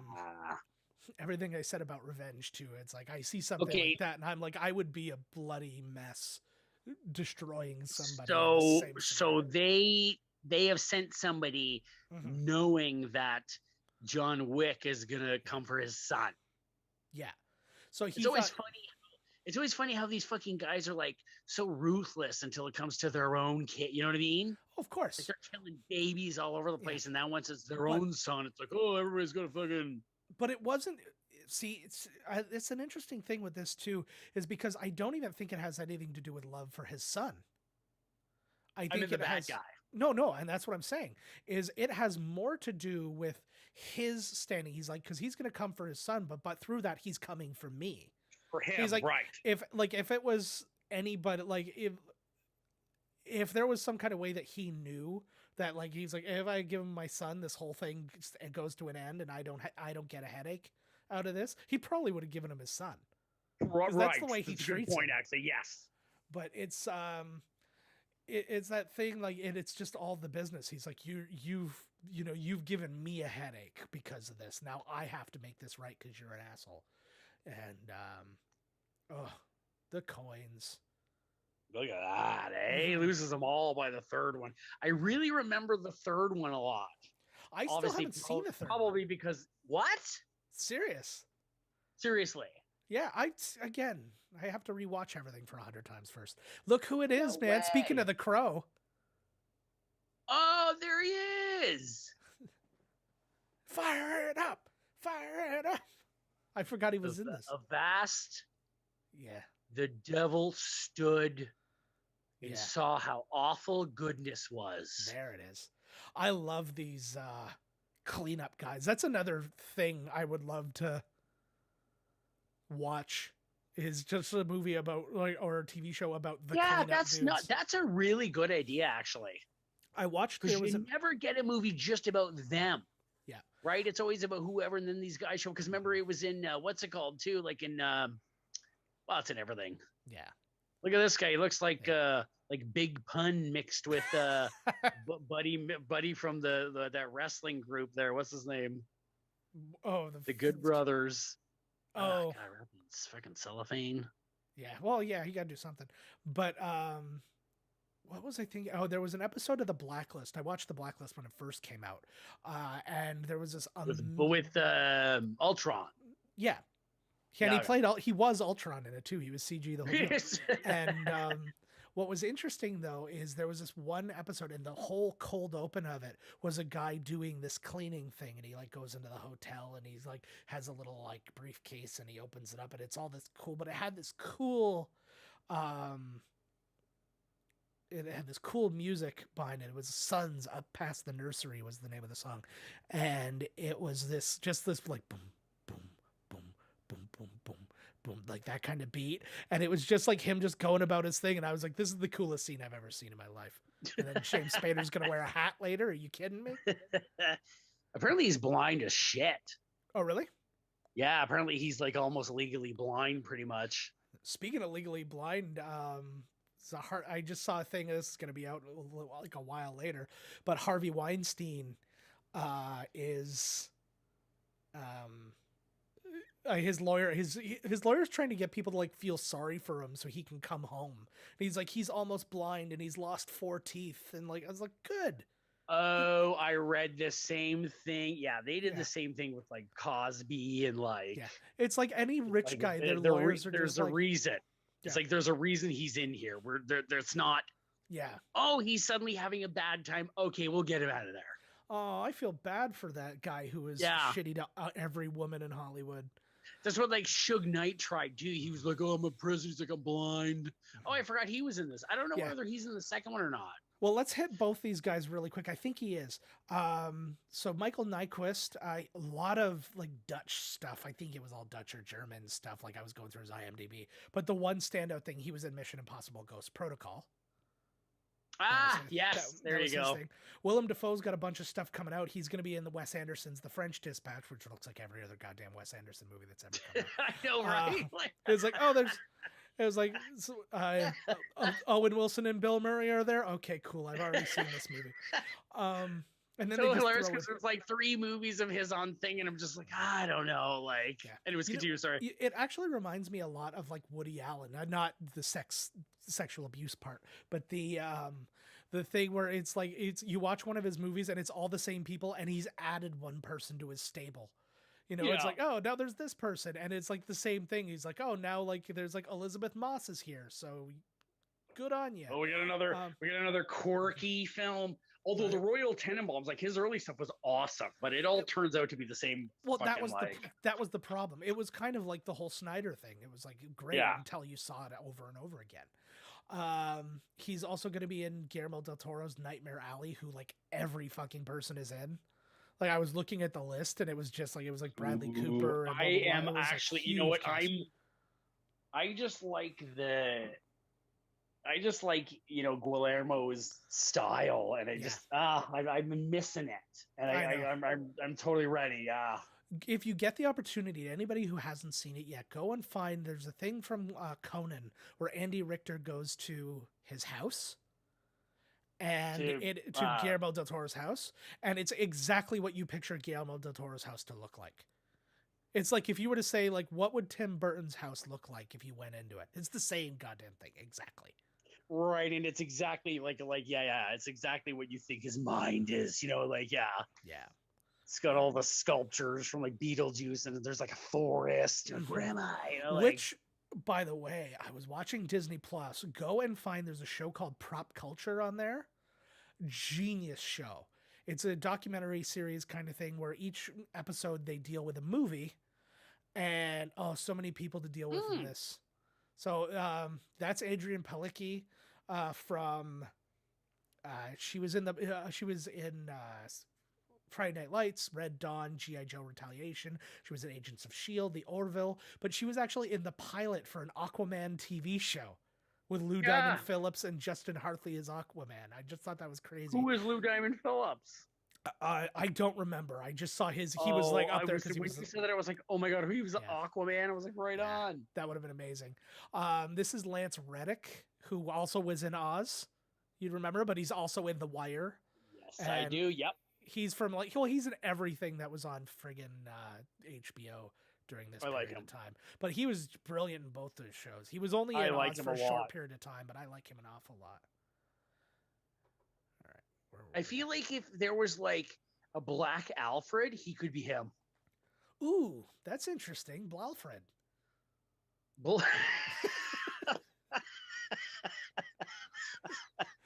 Yes, that would be his name. Yeah. Yes. He's doing the same thing as Tom Cruise in Minority Report. He's just watching those old videos over and over again. Doing drugs. Yeah. They did a great. Dad, are you here? Yeah, I'm here. They did a great thing in Community where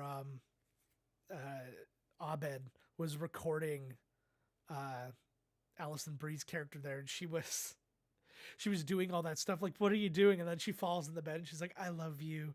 And she's like, why are we shooting this? He's like, it's that thing in case you die that I can go back and watch.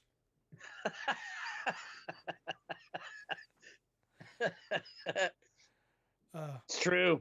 I had a hard time. I think one of the biggest problems I had with Bill and Ted was I was so used to seeing John Wick, like John Wick style, the beard and the longer hair, that when he didn't have the beard anymore, I was kind of freaked out. like not during the movie per se, but when I saw like the first shots of the movie, I'm like, where's his beard? Oh God. I don't know, man. It just didn't do it. Like, no, that movie just didn't do it for me at all. They just didn't pull it off. And I was so sad. I was so rooting for that movie. I know. And we were watching. Like I said, it had some moments I really liked, but man, they didn't have no station. No, only what Kid Cudi yelled station at the very end. Station.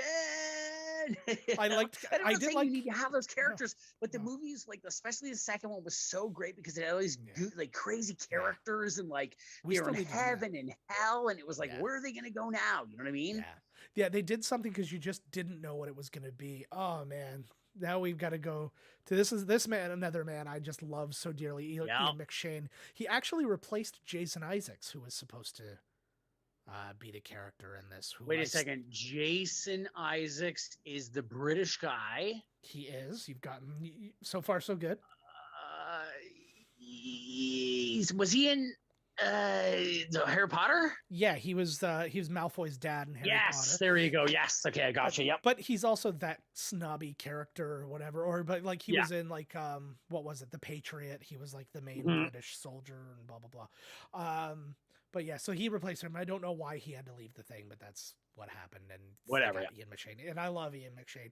He was in Dallas. He was really famous for his BBC show Lovejoy. Agent Cody Banks he was in, which just made me laugh because there's a few people in this who are in Agent Cody Banks.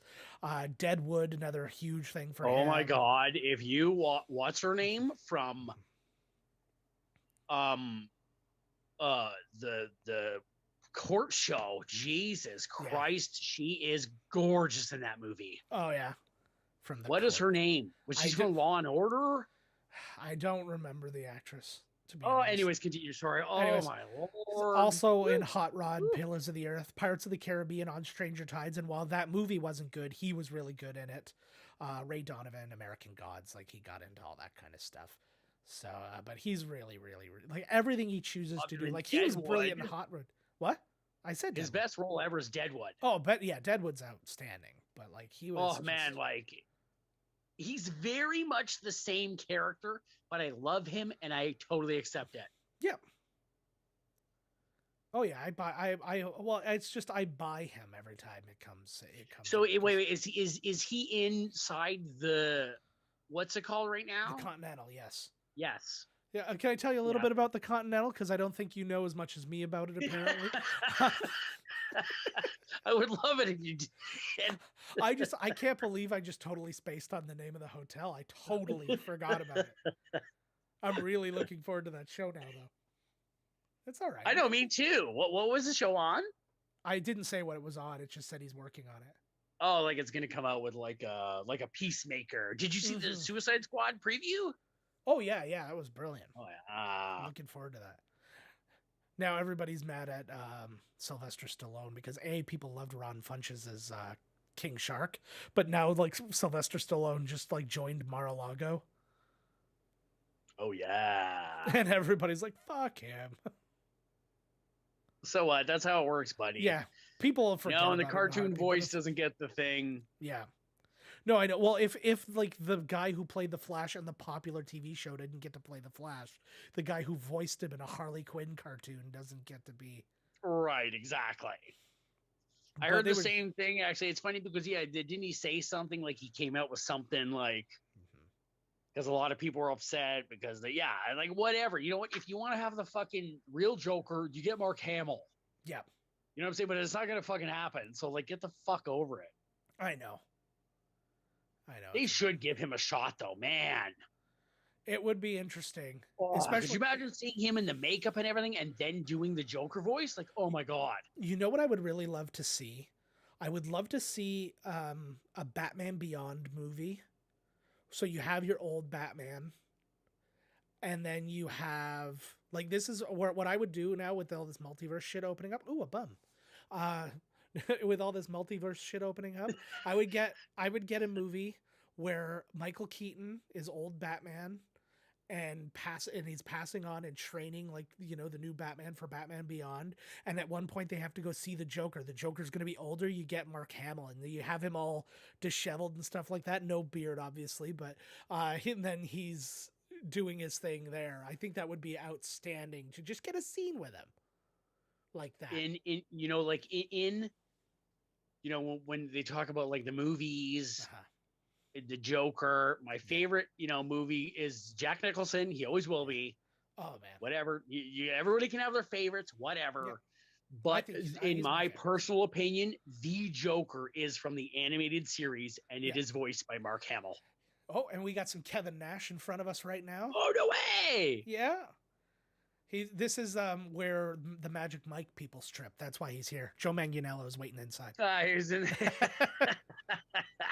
So you know what's cool about this?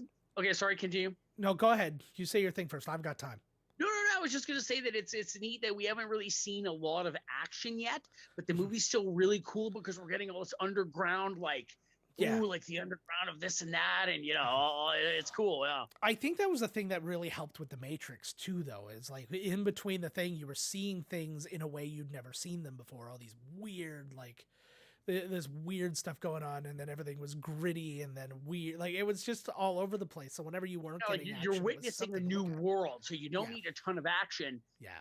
In scenes because you're just even the shit that's in between is like, whoa, like. And I think the biggest thing that hurt the sequels, which I still like as a whole, I enjoy the series, but as individual movies, I can't deal with the two sequels very well. But I really liked the second one, but the third one is just like, ugh. Yeah, the third one was missing a lot, and it was again because they wanted to evolve the cool effects in the fighting when they should have done exactly the same type of fighting, just more of it, and like add some cool things. A good example is between the first and the second one, Keanu couldn't kick in the first one because he had a neck injury. And so the second That's one... That's so weird to say he couldn't kick because he had a neck injury. Yeah, and it was just like because like we're talking big spin kicks and stuff like that. And he was you can move your upper body around and stuff. Like your neck's all staying in. But anyways, that was his own thing. But like at least you got to like add something, but you didn't require adding a million like all the CG, like the Burly Man fight. Like didn't need to be that.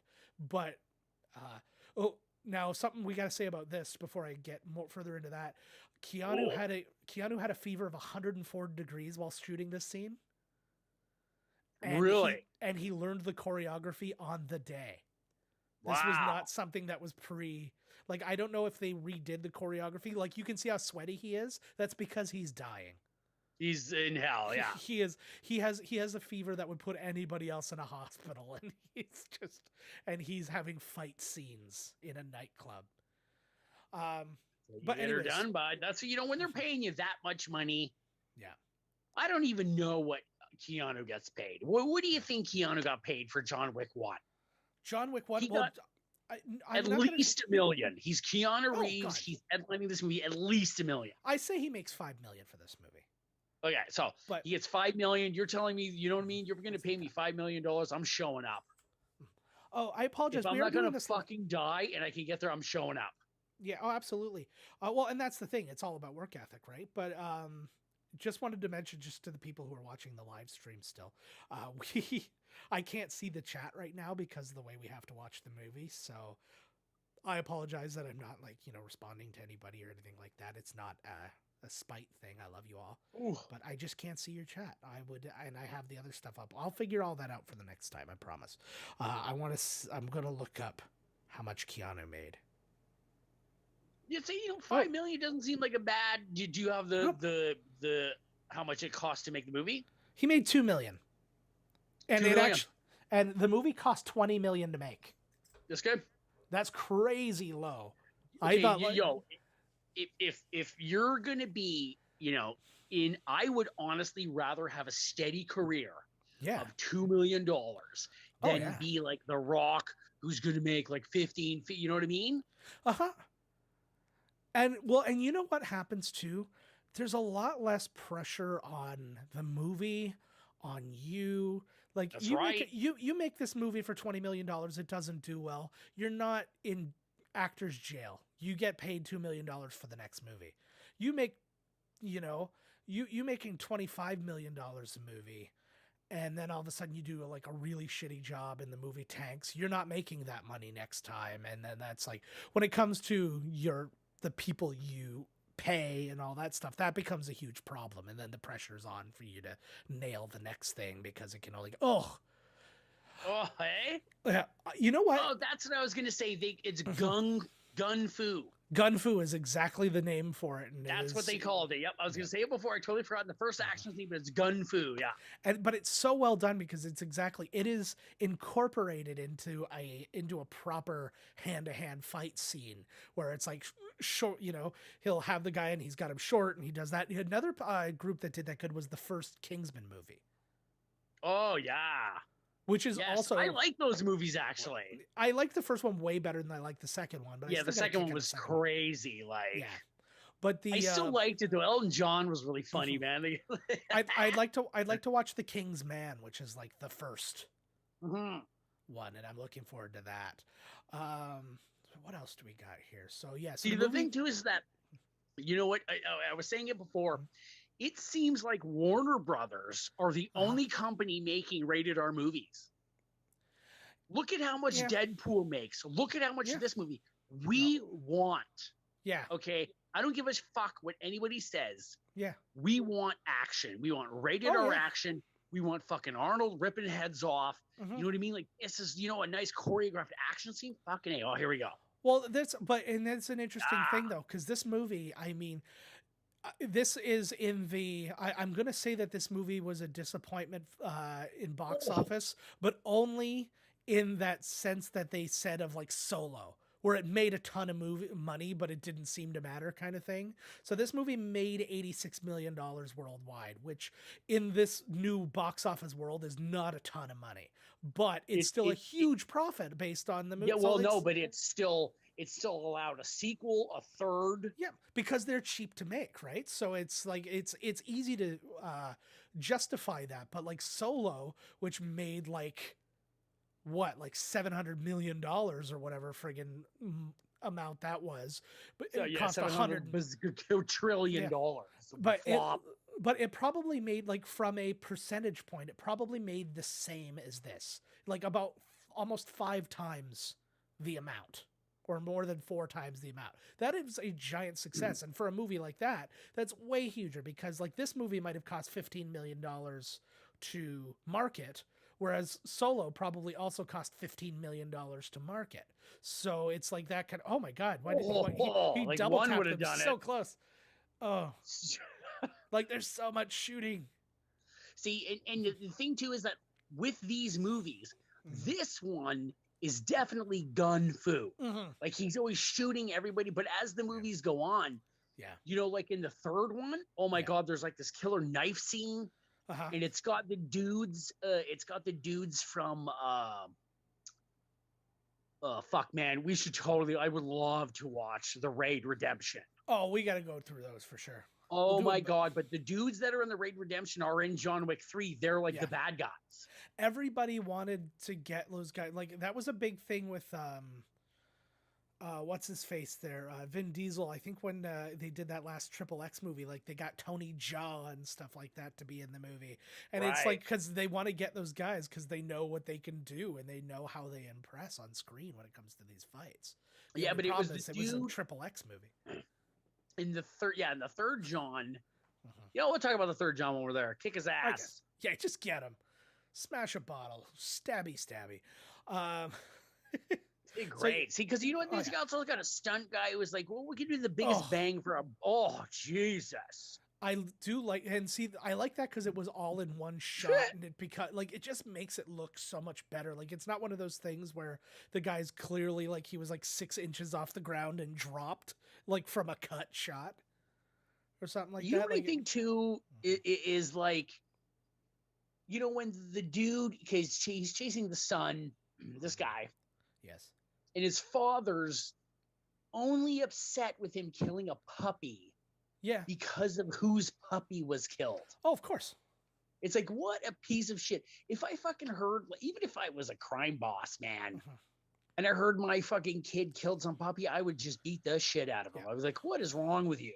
Well, have we ever discussed the term save the cat in Hollywood? I don't think so. Okay, so this is a thing I learned about, and it was actually a book that a screenwriter wrote. It was called Save the Cat, and the idea is to establish your hero as a hero, you have to show him doing something good before you get to the hero shit. You have to go like, this is the guy. So you got to see him, and so like you have to establish him as being a good person, a hero or something. Yeah. So the idea or the example he gives is like saving a cat from a tree. Like, you know, it's just, they're establishing the character. He's walking down the street and the little cat's caught up in the tree and he's like, I'll help you with that. And then you're like, oh, this is a good guy. And then that's it. And then you just move on and then you get to the rest of the movie. And, and it's just those little things to stick in the back of your brain. And while it seems like it's really redundant, it's very effective. And what they did here, kill the puppy, is the exact opposite of save the pat. How do we show that these are the worst dudes that we can find? That you can find? Kill a puppy, because there's nothing worse than killing a puppy. Is this the key maker? The key guy? Actually, you're 100% right. It is the key maker. Oh my God, is it really? It is the key maker. You're fucking kidding me. No, I am not. I am not kidding you. I felt like he kind of looked like him, so I went for it. I was like...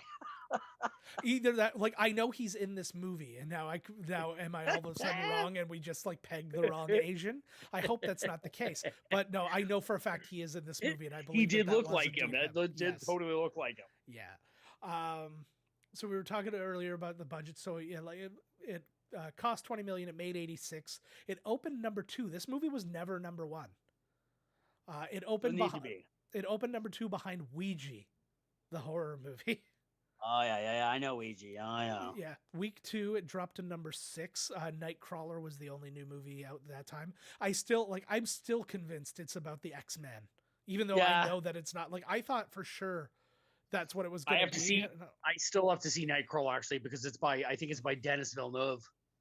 I think you're right. I don't know, but I know that Buddy's in it. Gyllenhaal. I don't know whether it's Villeneuve or not.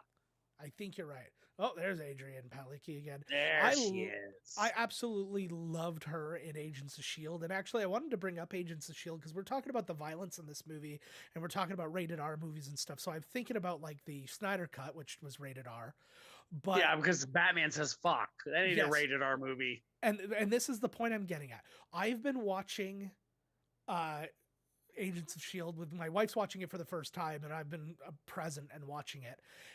Like legit humans taking headshots in the thing. I was like, there's more violence in the ABC Disney TV show than in the Snyder Cut. A lot. Like I would say one episode, like one good action episode has more action and violence than the entire Snyder Cut. Yes, dude, this is the same thing that's like what's his name was always talking about. Look at the Falcon. They're shooting people left and right. He shows up and kills that poor kid. He's killing everybody. Like there's no blood, yeah. but they're killing people left and right. Yeah. But the thing And too then it's is Brian De Palma. Sorry, Brian De Palma had a big issue back in the. Look at this. See the phone. Somebody answer the goddamn phone. I know that always bothers me. I couldn't hear the phone. Brian De Palma was saying the same thing. He's like, I make a movie. There's no blood. There's nothing. Yeah. It's a hard R. And it's like, I'm fighting for it to be R. And then Spielberg comes out with a movie where a guy rips another dude's heart out. Yeah. And it's PG-13. I know. It's this, the standard, again, it's because the standards of sex, violence, and language are so weird and backwards. Oh, and there's boobs. It's a rated R movie. I'm like, is that really the worst thing that people are going to be seeing when like you can see a guy literally fucking like the red mist of getting his head blown off, and that's going to be a PG-13. Yeah, everything you're watching on your computer is worse than anything you've ever seen, but this movie is going to be Yeah. But that was just something that blew my mind. It was something that when I was watching that Agents of S.H.I.E.L.D. again, I watched a guy walk in and like a major character gets shot in the head and you see blood, you see the whole thing. And I'm like, that didn't happen in Batman. They did, the only time there was a lot of fighting, it did the Avengers thing that people kind of get mad at, which it's like, it's all faceless things, right? It's in that it's the parademons, in like it's the other Ultrons or the Chitauri or whatever. But like, there's nothing to it. But in like S.H.I.E.L.D., I was like, they were just legit, like they shot a guy in the eye. And I was like, oh, and I'm like, this was on at 8 p.m. on ABC, a Disney-owned company. And this is still when people were like, Disney is, like, when they thought Mickey Mouse was going to be a Jedi. It's more than whatever we're talking about. It's because it's the same thing like during the pandemic, like this little mom and pop shop gets arrested for having 3 people in it, while Walmart can have 8 million people in it with no masks. Yeah. It's the same thing. It's like Disney makes the rules. These guys make the rules. When you have some little company come out with a violent movie, they're like, no, this is going to be hard. You know what I mean? Because, wow, this movie might take away from fucking, Star Wars 12. Yeah. Like here's Buddy, also from Oz. Yep. That's correct. And there's... I was looking to see if the directors might have had something to do with like stunts or something on that, but they didn't appear to, because I was like, they're picking from a lot of their projects. Yeah, like there's no crossover to Oz from anybody other than the actors. Not that I saw, like the writer or nothing. Maybe like I didn't go through He's so good. Yeah, I didn't go through the list of producers and shit like that. I really like the dude that they just showed. Yeah. Quorms. Don't fuck with Quorms. That wasn't Quorms. No, who's Quorms? I can't remember that guy's name, but he has a different thing about him. Ooh. He was in Pootie Tang, so he's doing better shit. That's exactly how he says it too. Pootie Tang. The kind of candy you smoke out of a pipe. Truly great movie. You can tell too, man. Once we watch like, hey, watch this movie. We've been watching it. Yes, I've seen. Go to the second and the third. It's so obvious in these movies that they have more money. Oh yeah. Some movies you can't really tell. You know what I mean? Like you watch Jurassic Park 1, it's got all this crazy shit going on. Jurassic Park 2, it's got a whole crazy shit going on. So it's hard to tell if Well, I think a big thing with a movie like this, and I would say the exact same thing, all those YA movies had the exact problem, like Hunger Games and stuff like that. The first one's always low budget because they don't know if anybody's going to buy into it. Now, with the YA ones, it's because it's like, okay, it's a popular book. Are people really going to care that there's a movie? I don't know. We'll see. And then, like, even Harry Potter had that. Like, it had a bigger budget than Hunger Games did. Or that's what I was going to say. Even to say, even for the first movie to say they have a low budget because it's going to... Yeah, low budget compared to the newer ones, but I hear what you're saying, right? But like Hunger Games and Twilight had they had a budget like this, as opposed to like Harry Potter, which probably had like an $80 million budget or something like that. I don't even know, but I think that's why they did this though, is because this at the time, like just on paper, is a dime a dozen movie. We've just seen this movie 30 times with like Liam Neeson has done 10 of these already. Yep. Absolutely. Yep. Right. And so they're like, okay, we're not going to put a ton into this. Okay, cool. It's Keanu. We're going to get him back and he's pretty cool with the action and we'll see how it goes. And then we'll go from there. And then like, it was really well received and it did like, and again, it did big numbers beyond because we always talk box office, but that's only a part of it. Like it goes well beyond box office. How do we talk box office in the new world? Do we talk views? Like, how does it work? Like right now, we don't talk box office at all because Jesus Christ. Well, you can't, and it's like I know, and then it comes on to, it doesn't even matter. The moment that something new comes on Netflix, I'm on it. It doesn't matter what it is. No. You know what I mean? We're so starved for whatever. The moment I see something that like, even remotely speaks to me, I'm like, I'm watching it. Yeah, no, absolutely. And it doesn't necessarily mean that it's way easier. Like I've already paid for all these movies. It's not the same as me going to the multiplex or whatever the cinema and being like, I'm going to pick this movie. Yeah. And pay for it and have a number click for me to be there. If you have the flu, you're watching probably like 8 movies. Exactly. It doesn't even count. It shouldn't even count as like the same. No. But I think that's what makes box office count that much more. Not now, right now, while everything's closed, but just in a general sense. Because if something makes a ton of money at the box office, that means that people who have the opportunity or even knew that they would be able to wait and like within like 6 months be able to catch this on Disney Plus or whatever, that they wanted to experience this in the theater. Now, does that mean it's going to unevenly benefit the bigger event movies than it will like the smaller comedies and things like that, because it's like a movie like Godzilla versus Kong, you're like, oh man, you got to see that because it's big and you got their big and you got to hear it. Or like the new Avatar. Can you imagine if the pandemic continues to happen forever and Avatar has to come out on TV? Yeah. I'd still see it exactly as many times as I'm going to when it comes out in theater. I know, but it's still like it's over. No, absolutely. Absolutely. Like, this movie's a big budget. This movie's made to be a big that was amazing. But and that's the thing, and it's I like that's why I think you're going to start to see a real disparity in budgets that like, event movies get versus smaller movies, because the bigger movies people will still go to the movies to see. It's very hard to spend, like it happens from time to time, but it's very hard to spend a ton of money on a movie for streaming, because unless you think that it's going to bring you new streamers, it's pointless. Exactly. Because it's this is the same thing that I've said. Look at the Oscars this year. I don't even did the Oscars happen or is it coming up? It's coming up. It's garbage. Yeah.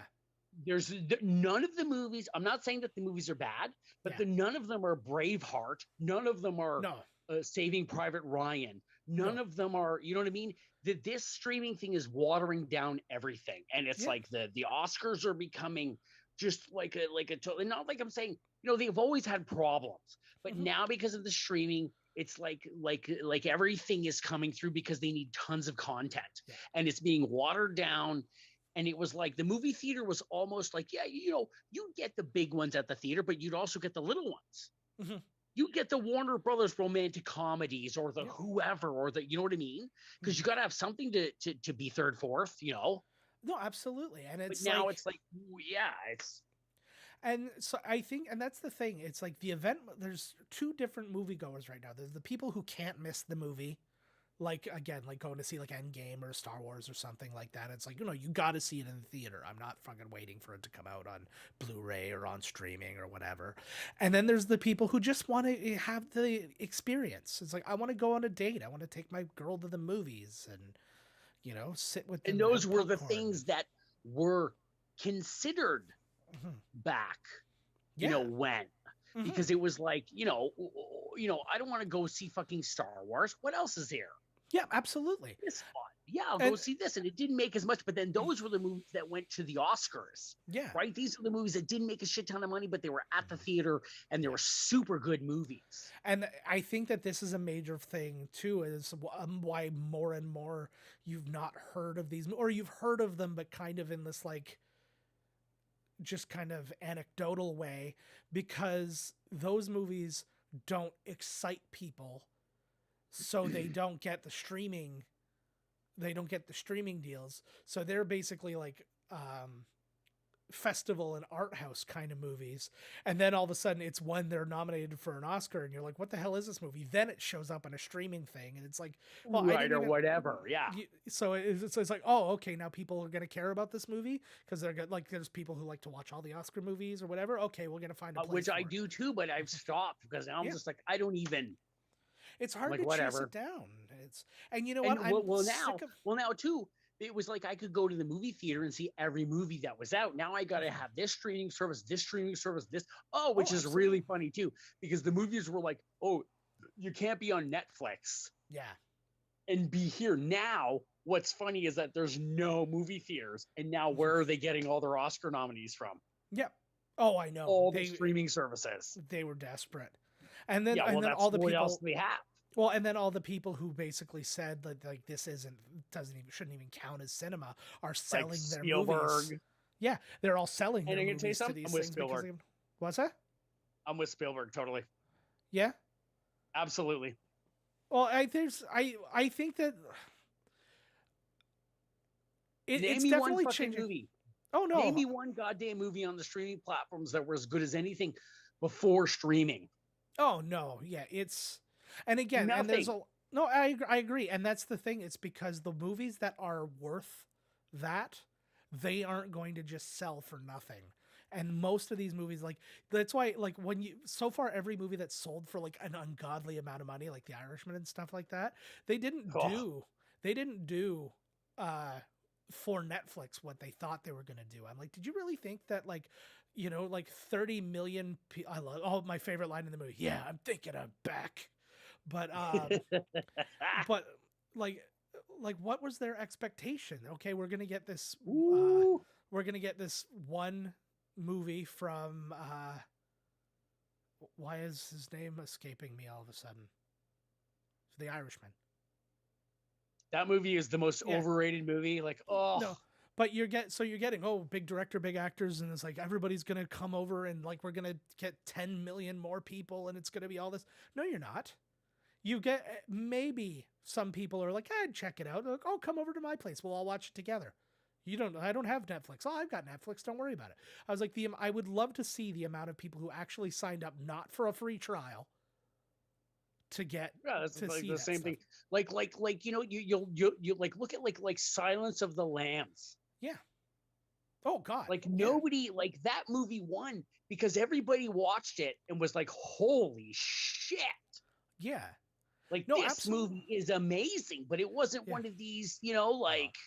No, and I mean, those movies might even be out here somewhere, but how are you going to fucking find them? Right, exactly. It's Well, just I like- guess you're right. No, you're right. It's like the same thing as they'll find it. You'd hear it.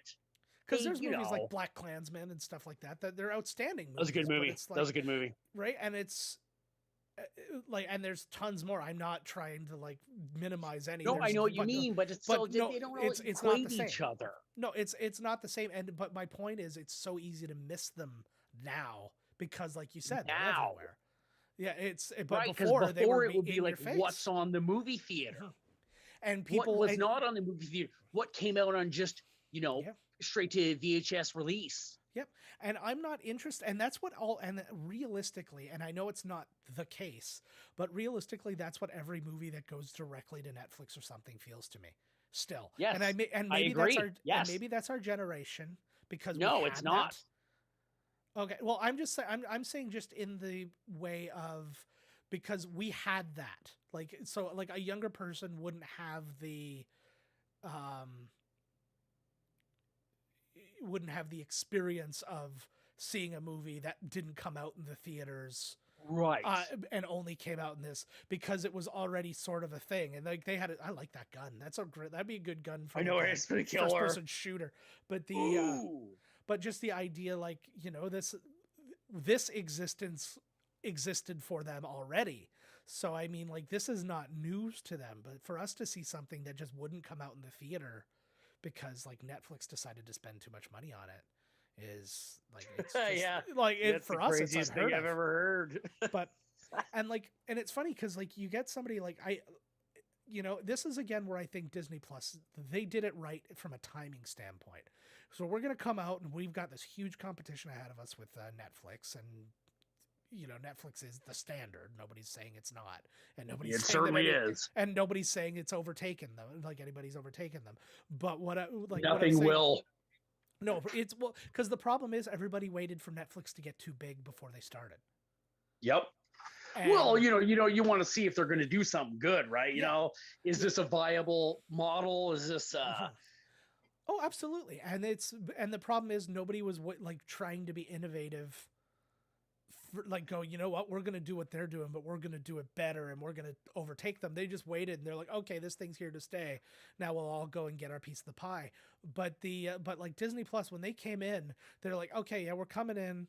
And it's like, there's going to be this many titles. And they were very honest about, here's how the titles we're going to have. Here's the titles we're going to have a little while later. We're going to have to wait a little while for these because they're all spread out under contracts and shit like that. Tied up under, whatever, yeah. But we're going to give you these new things. And they start showing you The Mandalorian, and they show you WandaVision and Falcon and Winter Soldier. And like, that Stars dump was very big for me. That Stars dump was gigantic because what it was very big for me. I was very like, fucking, Because I think the main thing that it did was show you that it showed you everything that everybody said about Disney Plus, or was thinking Disney Plus was going to be, wasn't true. Because they're like, oh, you're not going to get any like rated R movies here. It's going to be all for the kiddies. Oh, good shot. It's going to be all for the kiddies, and it's not going to be like anything else. Like comparing like a PlayStation to a Nintendo kind of thing. You can't hear me, can you? I can hear you. You can't see me, right? I can't see you. Okay, good. I hope they can't see you. We'll find out. You're rating. Jesus Christ. I can hear you. Yeah, thank you so much for bringing us with you. Christ. Okay, so this is what's happening. I can't have a fucking conversation with you like this. What the hell are you doing? Explosions happening. Well, there's Cars explosions blowing up everywhere. So I don't even have much to say about that. It's a visual thing. Be a part of it. Honestly, you took me out. I don't even know what we were talking about now at this point. Oh no. I don't either. No, okay. We're watching. We were talking about the star in Disney Plus. So basically what Disney Plus came. Yes. So Disney Plus was like, oh, you don't think we're going to do rated R stuff? Because they thought the same thing. Oh, they took over Fox. Well, they're like, oh, well, they've already ruined Deadpool. It's the same thing everybody says about Disney every single time. It's like, oh, they bought Star Wars. Oh, well, they've already ruined Star Wars because they're going to make it all like little kiddie. It's going to have like, Mickey Mouse is going to be there and blah, blah, blah. And it's just like, okay, well, like they're still their own thing. And then Marvel came and they're like, oh, it's going to be all kiddie and all cartoony. And Marvel continued on to be its own thing. They're going to buy Fox. They're like, oh, it's all going to be all kiddie and they're going to wreck Deadpool. It's already ruined. Nope, Deadpool's going to be rated R. Don't you worry about it. Yep. And it was just like that over and over again. I haven't watched, I'm worried, because like I haven't watched the movies on Stars yet, but I'm worried they'll be like censored. They're not. I've seen a bunch already. And it's just like, it's their rated R movies. What they've done is to get around it, they've put a parental lock on the profiles. So, and you can turn it on or not turn it on. So if you've got little kids. It's so silly to even just make Disney to be just, that. And it's about time they start to come out with some more adult content. I mean, like, Jesus Christ, like, come on. Yeah, but also it's the thing, like it's when people talk about like the Avengers and stuff like that. They're like, why aren't they making a rated R? Why did they have to make a rated R? What about that movie needed to be rated R? What Marvel comic did you ever read that was a rated R? Right. None of them. And it's like, but there's spots where it's appropriate. Like even like while there wasn't a ton of blood, like I think about like X-Men, what was it? X-Men 2. I know you didn't like those movies, but there's a scene where like Wolverine kills everybody. Yeah, there's no blood. There's no all those like agents are coming in, and he's like, oh yeah, and then Iceman makes the big wall. And... Yeah, exactly. But like my point is to like, was the blood not splattering on the walls ruining that movie for anybody? Like, it's just like it exactly. And it's like that. But you know what? You know what has ruined every DC thing I've ever seen? What? Was that all I ever wanted to hear was Batman say fuck. And that is still the craziest review I've ever heard. When you told me that blew my mind. It's true. It's out there, man. I know. But like, that's the thing. And it's like, and again, like that movie, there was no reason for that to be like, there was no reason for them to throw in those fucks, and it could have been a PG-13 movie. And like, but they wanted to separate themselves. Deadpool it is exactly that. What they did in the movies is what they did in the comic. I'm like, okay, like that has to be that. And apparently, what I heard recently was that Disney had come up actually with a treatment for Deadpool 3, and apparently Deadpool, Ryan Reynolds, yeah. He had really liked it because apparently he is very in control of this whole thing. Mm-hmm. Of Deadpool and everything. He said that what he had read from their treatment was really good. Yeah. Well, that's cool. Like, and it's, I'm sure he's going to go through it and pepper it with some F's and, some jokes and. But you never know. Like, again, like they hire people to make these. And movies. Some fourth wall breaking and, some. Oh, yeah. But, and again, if he liked it, I'm sure a lot of that already existed, because it's like, otherwise you would say, well, what the fuck is this? Like, it's like, right. It's like the way I look on, like, in retrospect at like a lot of the Snyder stuff and it's like, oh, okay. If I was reading this on paper, I'd be like, well, this isn't Batman. Like, who is this? And it would be like the same thing. If like Deadpool wasn't fourth wall breaking in that script, he'd be like, well, who's this? It's like, it sounds more like Spider-Man to me. They're dressed similar. But oh, he's getting ready. I was just watching. Okay, so wait a second. So Willem Dafoe has been helping John Wick. Yes. Just because he owes him or something. Well, basically what had happened was he had they hired him to kill John Wick, but he was helping John Wick. Yes. Yeah, because they got history or whatever. Yeah, of course they do. I don't know when it happened in this. I imagine it's a little closer to the end, but Michael Nyquist, the main bad guy here, he got his head cut so badly that his ear was resting on his right shoulder. When for real? When his head split open. It was when he was doing something with a stuntman. He had needed 88 stitches to put his ear back on it during this movie? Yes. During the making of this movie, and they had to come back and do reshoots to cover up, because there's scenes where you can obviously see the scars. Like this stitches. Guy. Yeah. This guy right here? Yes. So that's like Mankind. Mankind just ate his own ear like a man. Right. And so back. Absolutely. But just the whole idea though, like that happened to him. I don't even know when it happened, because he's hardly a guy who gets into the big fights by comparison, right? I thought it was going to be like Willem Dafoe from the Boondock Saints and just kill everyone. Exactly. I think it was, I wanted it to be the Green Goblin. Yeah. He's apparently he's in that new Spider-Man as well, or there's rumors that he's in that new Spider-Man as well. So he's another guy who bled through. I'm surprised how many people they actually allow to be on both sides. Like, you'd think that there would almost be like some kind of exclusivity, like clause in the contract, but like, right. But like, cause he's in Aquaman and Spider-Man, and you've got, what's his face? J.K. Simmons is Commissioner Gordon and is J. Jonah Jameson. Yep. And like, who else? Like, I was just thinking this the other day. Like, there were a bunch of people, and I'm just like, Ryan Reynolds. Obviously, he's not. Oh well, no. Now that's a distance thing. Although Zack Snyder said he did want him. Yeah. Now with the Disney, it's always like somebody's in Star Wars now. They're in Yeah.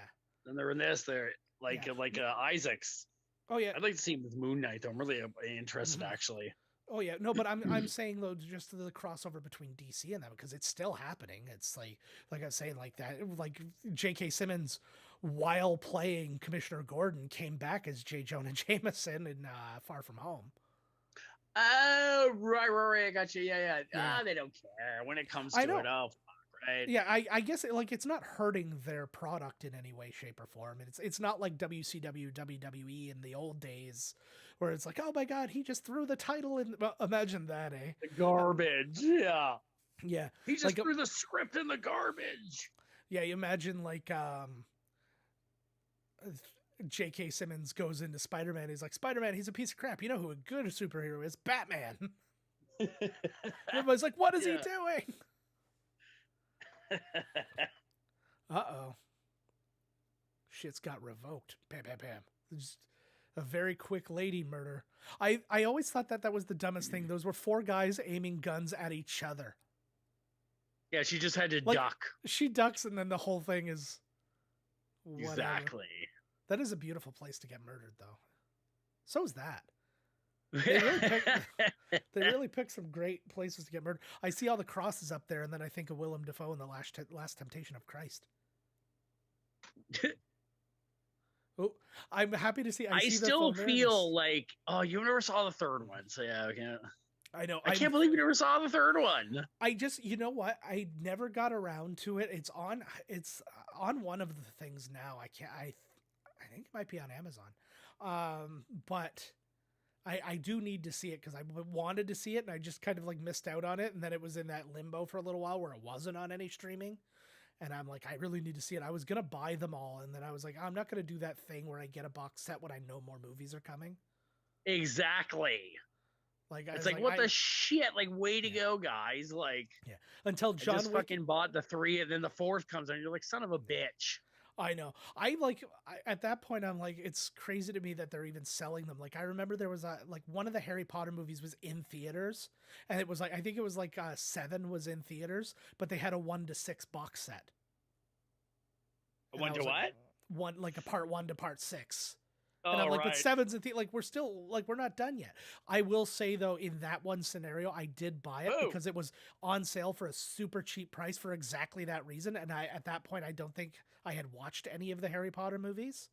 And I'm like, they're starting to look really good. Like, because I remember like the first one, I was just like, I don't care about this. Second one, kind of the same thing. Third one, I heard it was like, like a weirder version of the movie that it was supposed to be. And then they started to get darker and darker. I'm like, they're looking interesting. And I was like, maybe we should check it out. And I remember Carrie and I, there was some scenario we were going to be home for like the entire weekend and like with nothing to do. And I'm like, what if we just watched all the movies? So we ended up buying that set. And then such a smart idea from her. Oh yeah. You know what I mean? It's like as you grow up, you know, it changes, it gets darker, it gets more sophisticated, it gets. Absolutely. And well, because the idea, and I think that it's something that nobody else has done really in novels. I'm probably wrong because I haven't read every book. I haven't. Oh, who knows exactly? But, yeah. But like that's one of the only ones that I've heard of that did it like that. Yeah, where the books grow with the readers. Grow with the like this first book is for 11-year-olds and this is about an 11-year-old. The next book is for 12 and and there's like full penetration by the last one. From Voldemort. Actually, speaking of that too, did you hear that whole story of Emma Watson walking off the walking off but leaving this? Yep. Did you see the Seth Rogen kind of clarification of that? Because I thought that was really interesting.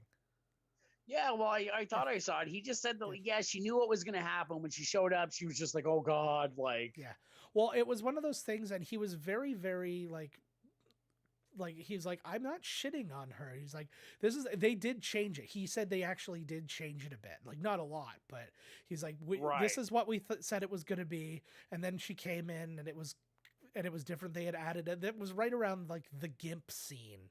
When Danny McBride comes back and like Channing Tatum is like in the GIMP costume on a leash. Right. And it was like some of the stuff that happened in there. She's like, this is not like what we agreed to and all that. And she's like, I'd really rather not be in the scene. And she'd already done some scenes.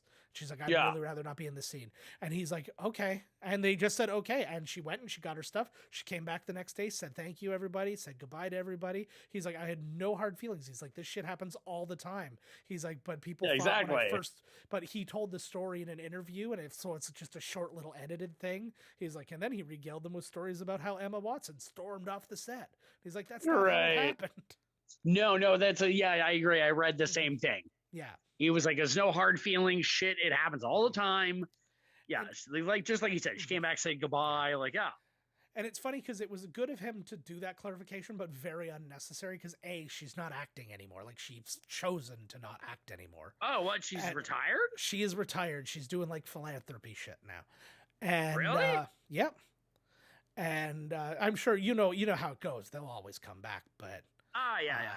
but she is, as of now, said she's not going to be doing any more movies or anything like that. So it's not like anything's going to hurt her career as being difficult. And then on top of that, like most people don't really give a shit what people say in these magazine interviews. Yeah, it doesn't really matter. Mm-hmm. Like it's not like if she was going to say anything awful, like it was going to, although it did work against, what's his name there? Like, dude, I totally forgot this was like the main bad guy here. Yeah. You know what's really? Oh, maybe it must have been this scene that did that then, because it's the only like real combat he's in the whole thing. Yeah. I really hate though. This is always a thing that happens in these movies. The bad guy's like, no more guns. We don't need guns. Like, just put a bullet in him. Because he's just lying. Yeah, your whole goal is to kill the guy, so just shoot him. The moment that he has the instance to shoot you, he will do it. Mm-hmm. Ooh, and even though he's like, no guns, John. What's funny is he calls him John. It reminds me of Buddy and Commando. Yeah. Wasn't his name John in Commando? His name was John in everything until it was Harry. Which I was talking to Carrie about today. We were watching True Lies. And I just said, I'm like, why do they never, him and Van Damme, address the fact that they're clearly not from this country? They're not from the United States. Like, he's like, this is Harry Tasker, an all-American guy. You're off the house now. And then here's John, John Hammer. And it's like, and then it's like silk underwear. Like, I'm like, just say like some Van Damme movies have done so. It's usually French Foreign Legion because they don't have the time to think of anything else. Oh, but yeah, he got him. But yeah, usually he's like, oh, he was a member of the French Foreign Legion. But Schwarzenegger, nope. He's like, he played football for Texas, and like he just like they just triple down on it. It's like the only thing they could do to go further is he's like, we have to go to my hometown, and then everybody speaks like that. He's like, this is the Minnesota accent. Don't you know? But that is the Minnesota accent. Yeah. Yes. But that's just something that drove me nuts, or just those accents. But that's just another. I wonder how much it costs on all these tropes. I wonder how much it costs in these movies to make it pour rain. I don't know. How much does it cost to make the rain machine run for 5 hours? You know? Oh man, I don't know. It's like I'm sure it's not on the whole time, right? It's like it's on for the shot. They shut it off. Yeah. And then they got to refill it because it's like whatever. But I don't know. I can't imagine that it might depend on where they're shooting, to be honest, because like California, water's probably like the price of gold. But it's Canada, totally. Whereas like Montana, yeah. So this is Canada. He's like, there's tons of totally. lakes here than fucking A. Yep. Absolutely. They just like emptied out Lake Superior and just dumped it. Whatever. They just throw the line into whatever canal lake is around and just fucking dump the rain. Yeah, no doubt. But I feel like because sometimes you hear like they have like recycling system, depending on like if it's on a set or like on a soundstage or whatever, they have like recycling systems for that rain. So it's like the rain you're getting hit with, you've been hit with a bunch of times already. And I was like, that feels like a good way to get chlamydia. Like in the fucking tank, just keep sucking it in and bringing it back around. That's the best way to do it. Look at that. Yeah, absolutely. You're gonna get $5 million in a movie, just get chlamydia for Christ's sakes. Big deal. So something I left out when Alfie Allen's character was killed, which I didn't get to. So they said that the total kill count in the movie was 77. Really? Yeah, and so they. Somebody like kind of like worked their way through it. They said if that count is accurate, that means that Alfie Allen was the 69th person to die in the movie. Alfie Allen's very first line in the movie, 69. No way. Yeah. So, and that's because his car was a 69. Right. Yeah, so that That's was cool. So that was I not knowing whether or not that's on purpose and all that kind of stuff. Oh my god. He's Ramboing himself up here. Dun, dun, dun, You dun, think you dun, do dun. more? You know, Mhm. like you take a shirt off and really. Yeah. No, because he I doesn't guess want it's to be. just a slit. It's Yeah, not he a doesn't want bullet to be in there. caught It's just like a shirtless. cut. Yeah. Oh, I do you like got the some new idea. dogs. Yeah. Oh, you get yourself a new puppy while you're here. Oh. Because everybody says you can't replace a puppy till you see another puppy. They just get I like, don't so know. it's funny how to watch this movie Yeah. and then to think about the third one. It's like so crazy. Like Mhm. you know, there's like 3 action scenes. Good movie. Yeah. Like what I said. What makes the movie cool is like, you know, we were talking about. There's so many movies like this, Mhm. and sometimes you just do it right. You know what I mean? Oh, that's exactly. This is one of the ones that just totally does it Yeah. right, where the action is right on, and it's like fucking A. Well, and I'll give you the best example. Like, think about Taken, which, garnered 3 movies and a TV show. If, like, after the first movie, the second movie came, you're like, really? Taken again? Like, that was everybody's kind of thought. But you got into it, you bought into it, whatever. Then the third movie, and you're like, okay, come on, like, seriously. And, like, people started getting mad at just the whole general idea of it. Getting mad. Like, you're just like, come on, like, Whatever. Like, seriously, were stop you getting mad? Yeah. Were you mad at the Death Wish 5? Yes, it was terrible. But like but like it's just As that I said, kind of this thing. is the way my new my new tagline is next time it's personal. There you go.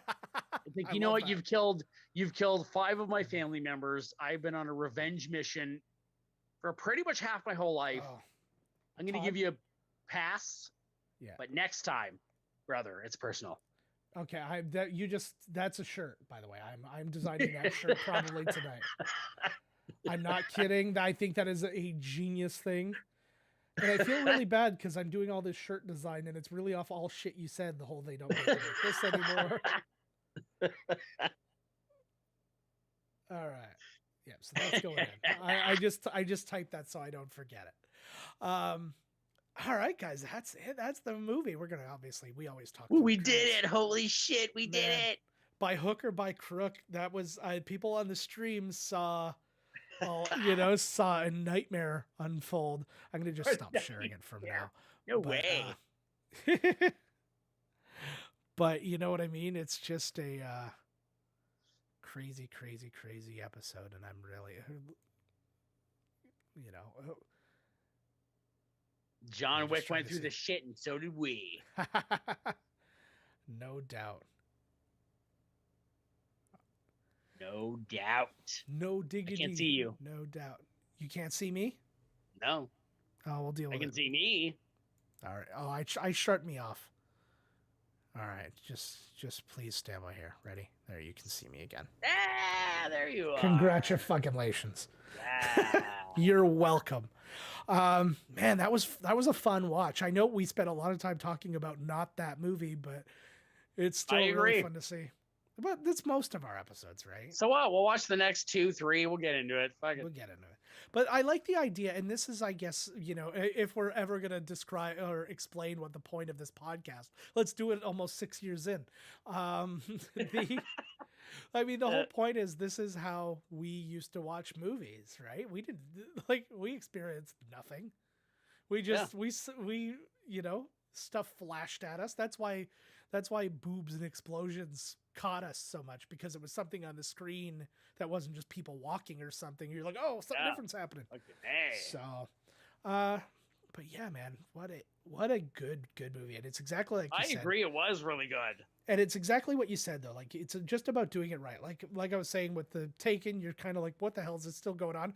But they say another John Wick's coming. I'm like, I don't even care what it's about. Let's just fucking go. Well, no, they've done the job. It's the same movie, essentially, but, the story continues. Yeah. Essentially, all we want to see now is more action scenes. Mm-hmm. But they actually do pretty good with the drama and making it connect to the others, and, Yeah, absolutely. And it's just, like, it's such a... It feels like something that can be so simply done. You just have to put the effort in. You can't just like cookie cutter them out. Like, oh, we'll just make the same movie again, same budget, same people, same whatever. It'll be fine. It's the same thing we just said about Bill and Ted and the Coming to America. Yeah. When we were talking about those movies, it's like, oh, we'll just do a bunch of the same shit that people saw in the last one, and people will be happy with that. No, that's not true. They won't be happy with that. They were really excited that something new was going to happen. Yeah. And that's why, like, all you got to do is evolve just a little bit. And I think the John Wicks do that. They give you just a little bit, like, yes, they do. a little bit more. Nothing crazy, just good. Exactly. A little bit more each time. Yeah. A little bit softer now. A little bit softer now. A little bit softer now. Who is that tune? That's Shout. A little bit softer now. It's Shout. You know what's really funny? I only know it in the context of the Bills now. The Bills right, yeah, make me want to shout. Yeah, okay, yeah, I got you. Yep. But you get it. You get it. I've got it. Do you get it though? Well, I definitely got it. Do you want it though? It burns. No, I didn't. I never want it. Bitches. Never want it. Please take it back. All right, guys, that is going to be it for us. As always, find us at miscastcommentary.com. Email us podcast@miscastcommentary.com. Find us on Twitter @miscastpodcast. I'm at Miscast Joe. Todd's at Miscast Todd. Find us on Instagram. Instagram at Miscast Commentary. Facebook, all the other things. If you go to our website, you'll find out how to follow us on all these number of things. Thank you, as always, guys, and we will see you next time. Bye-bye. Later.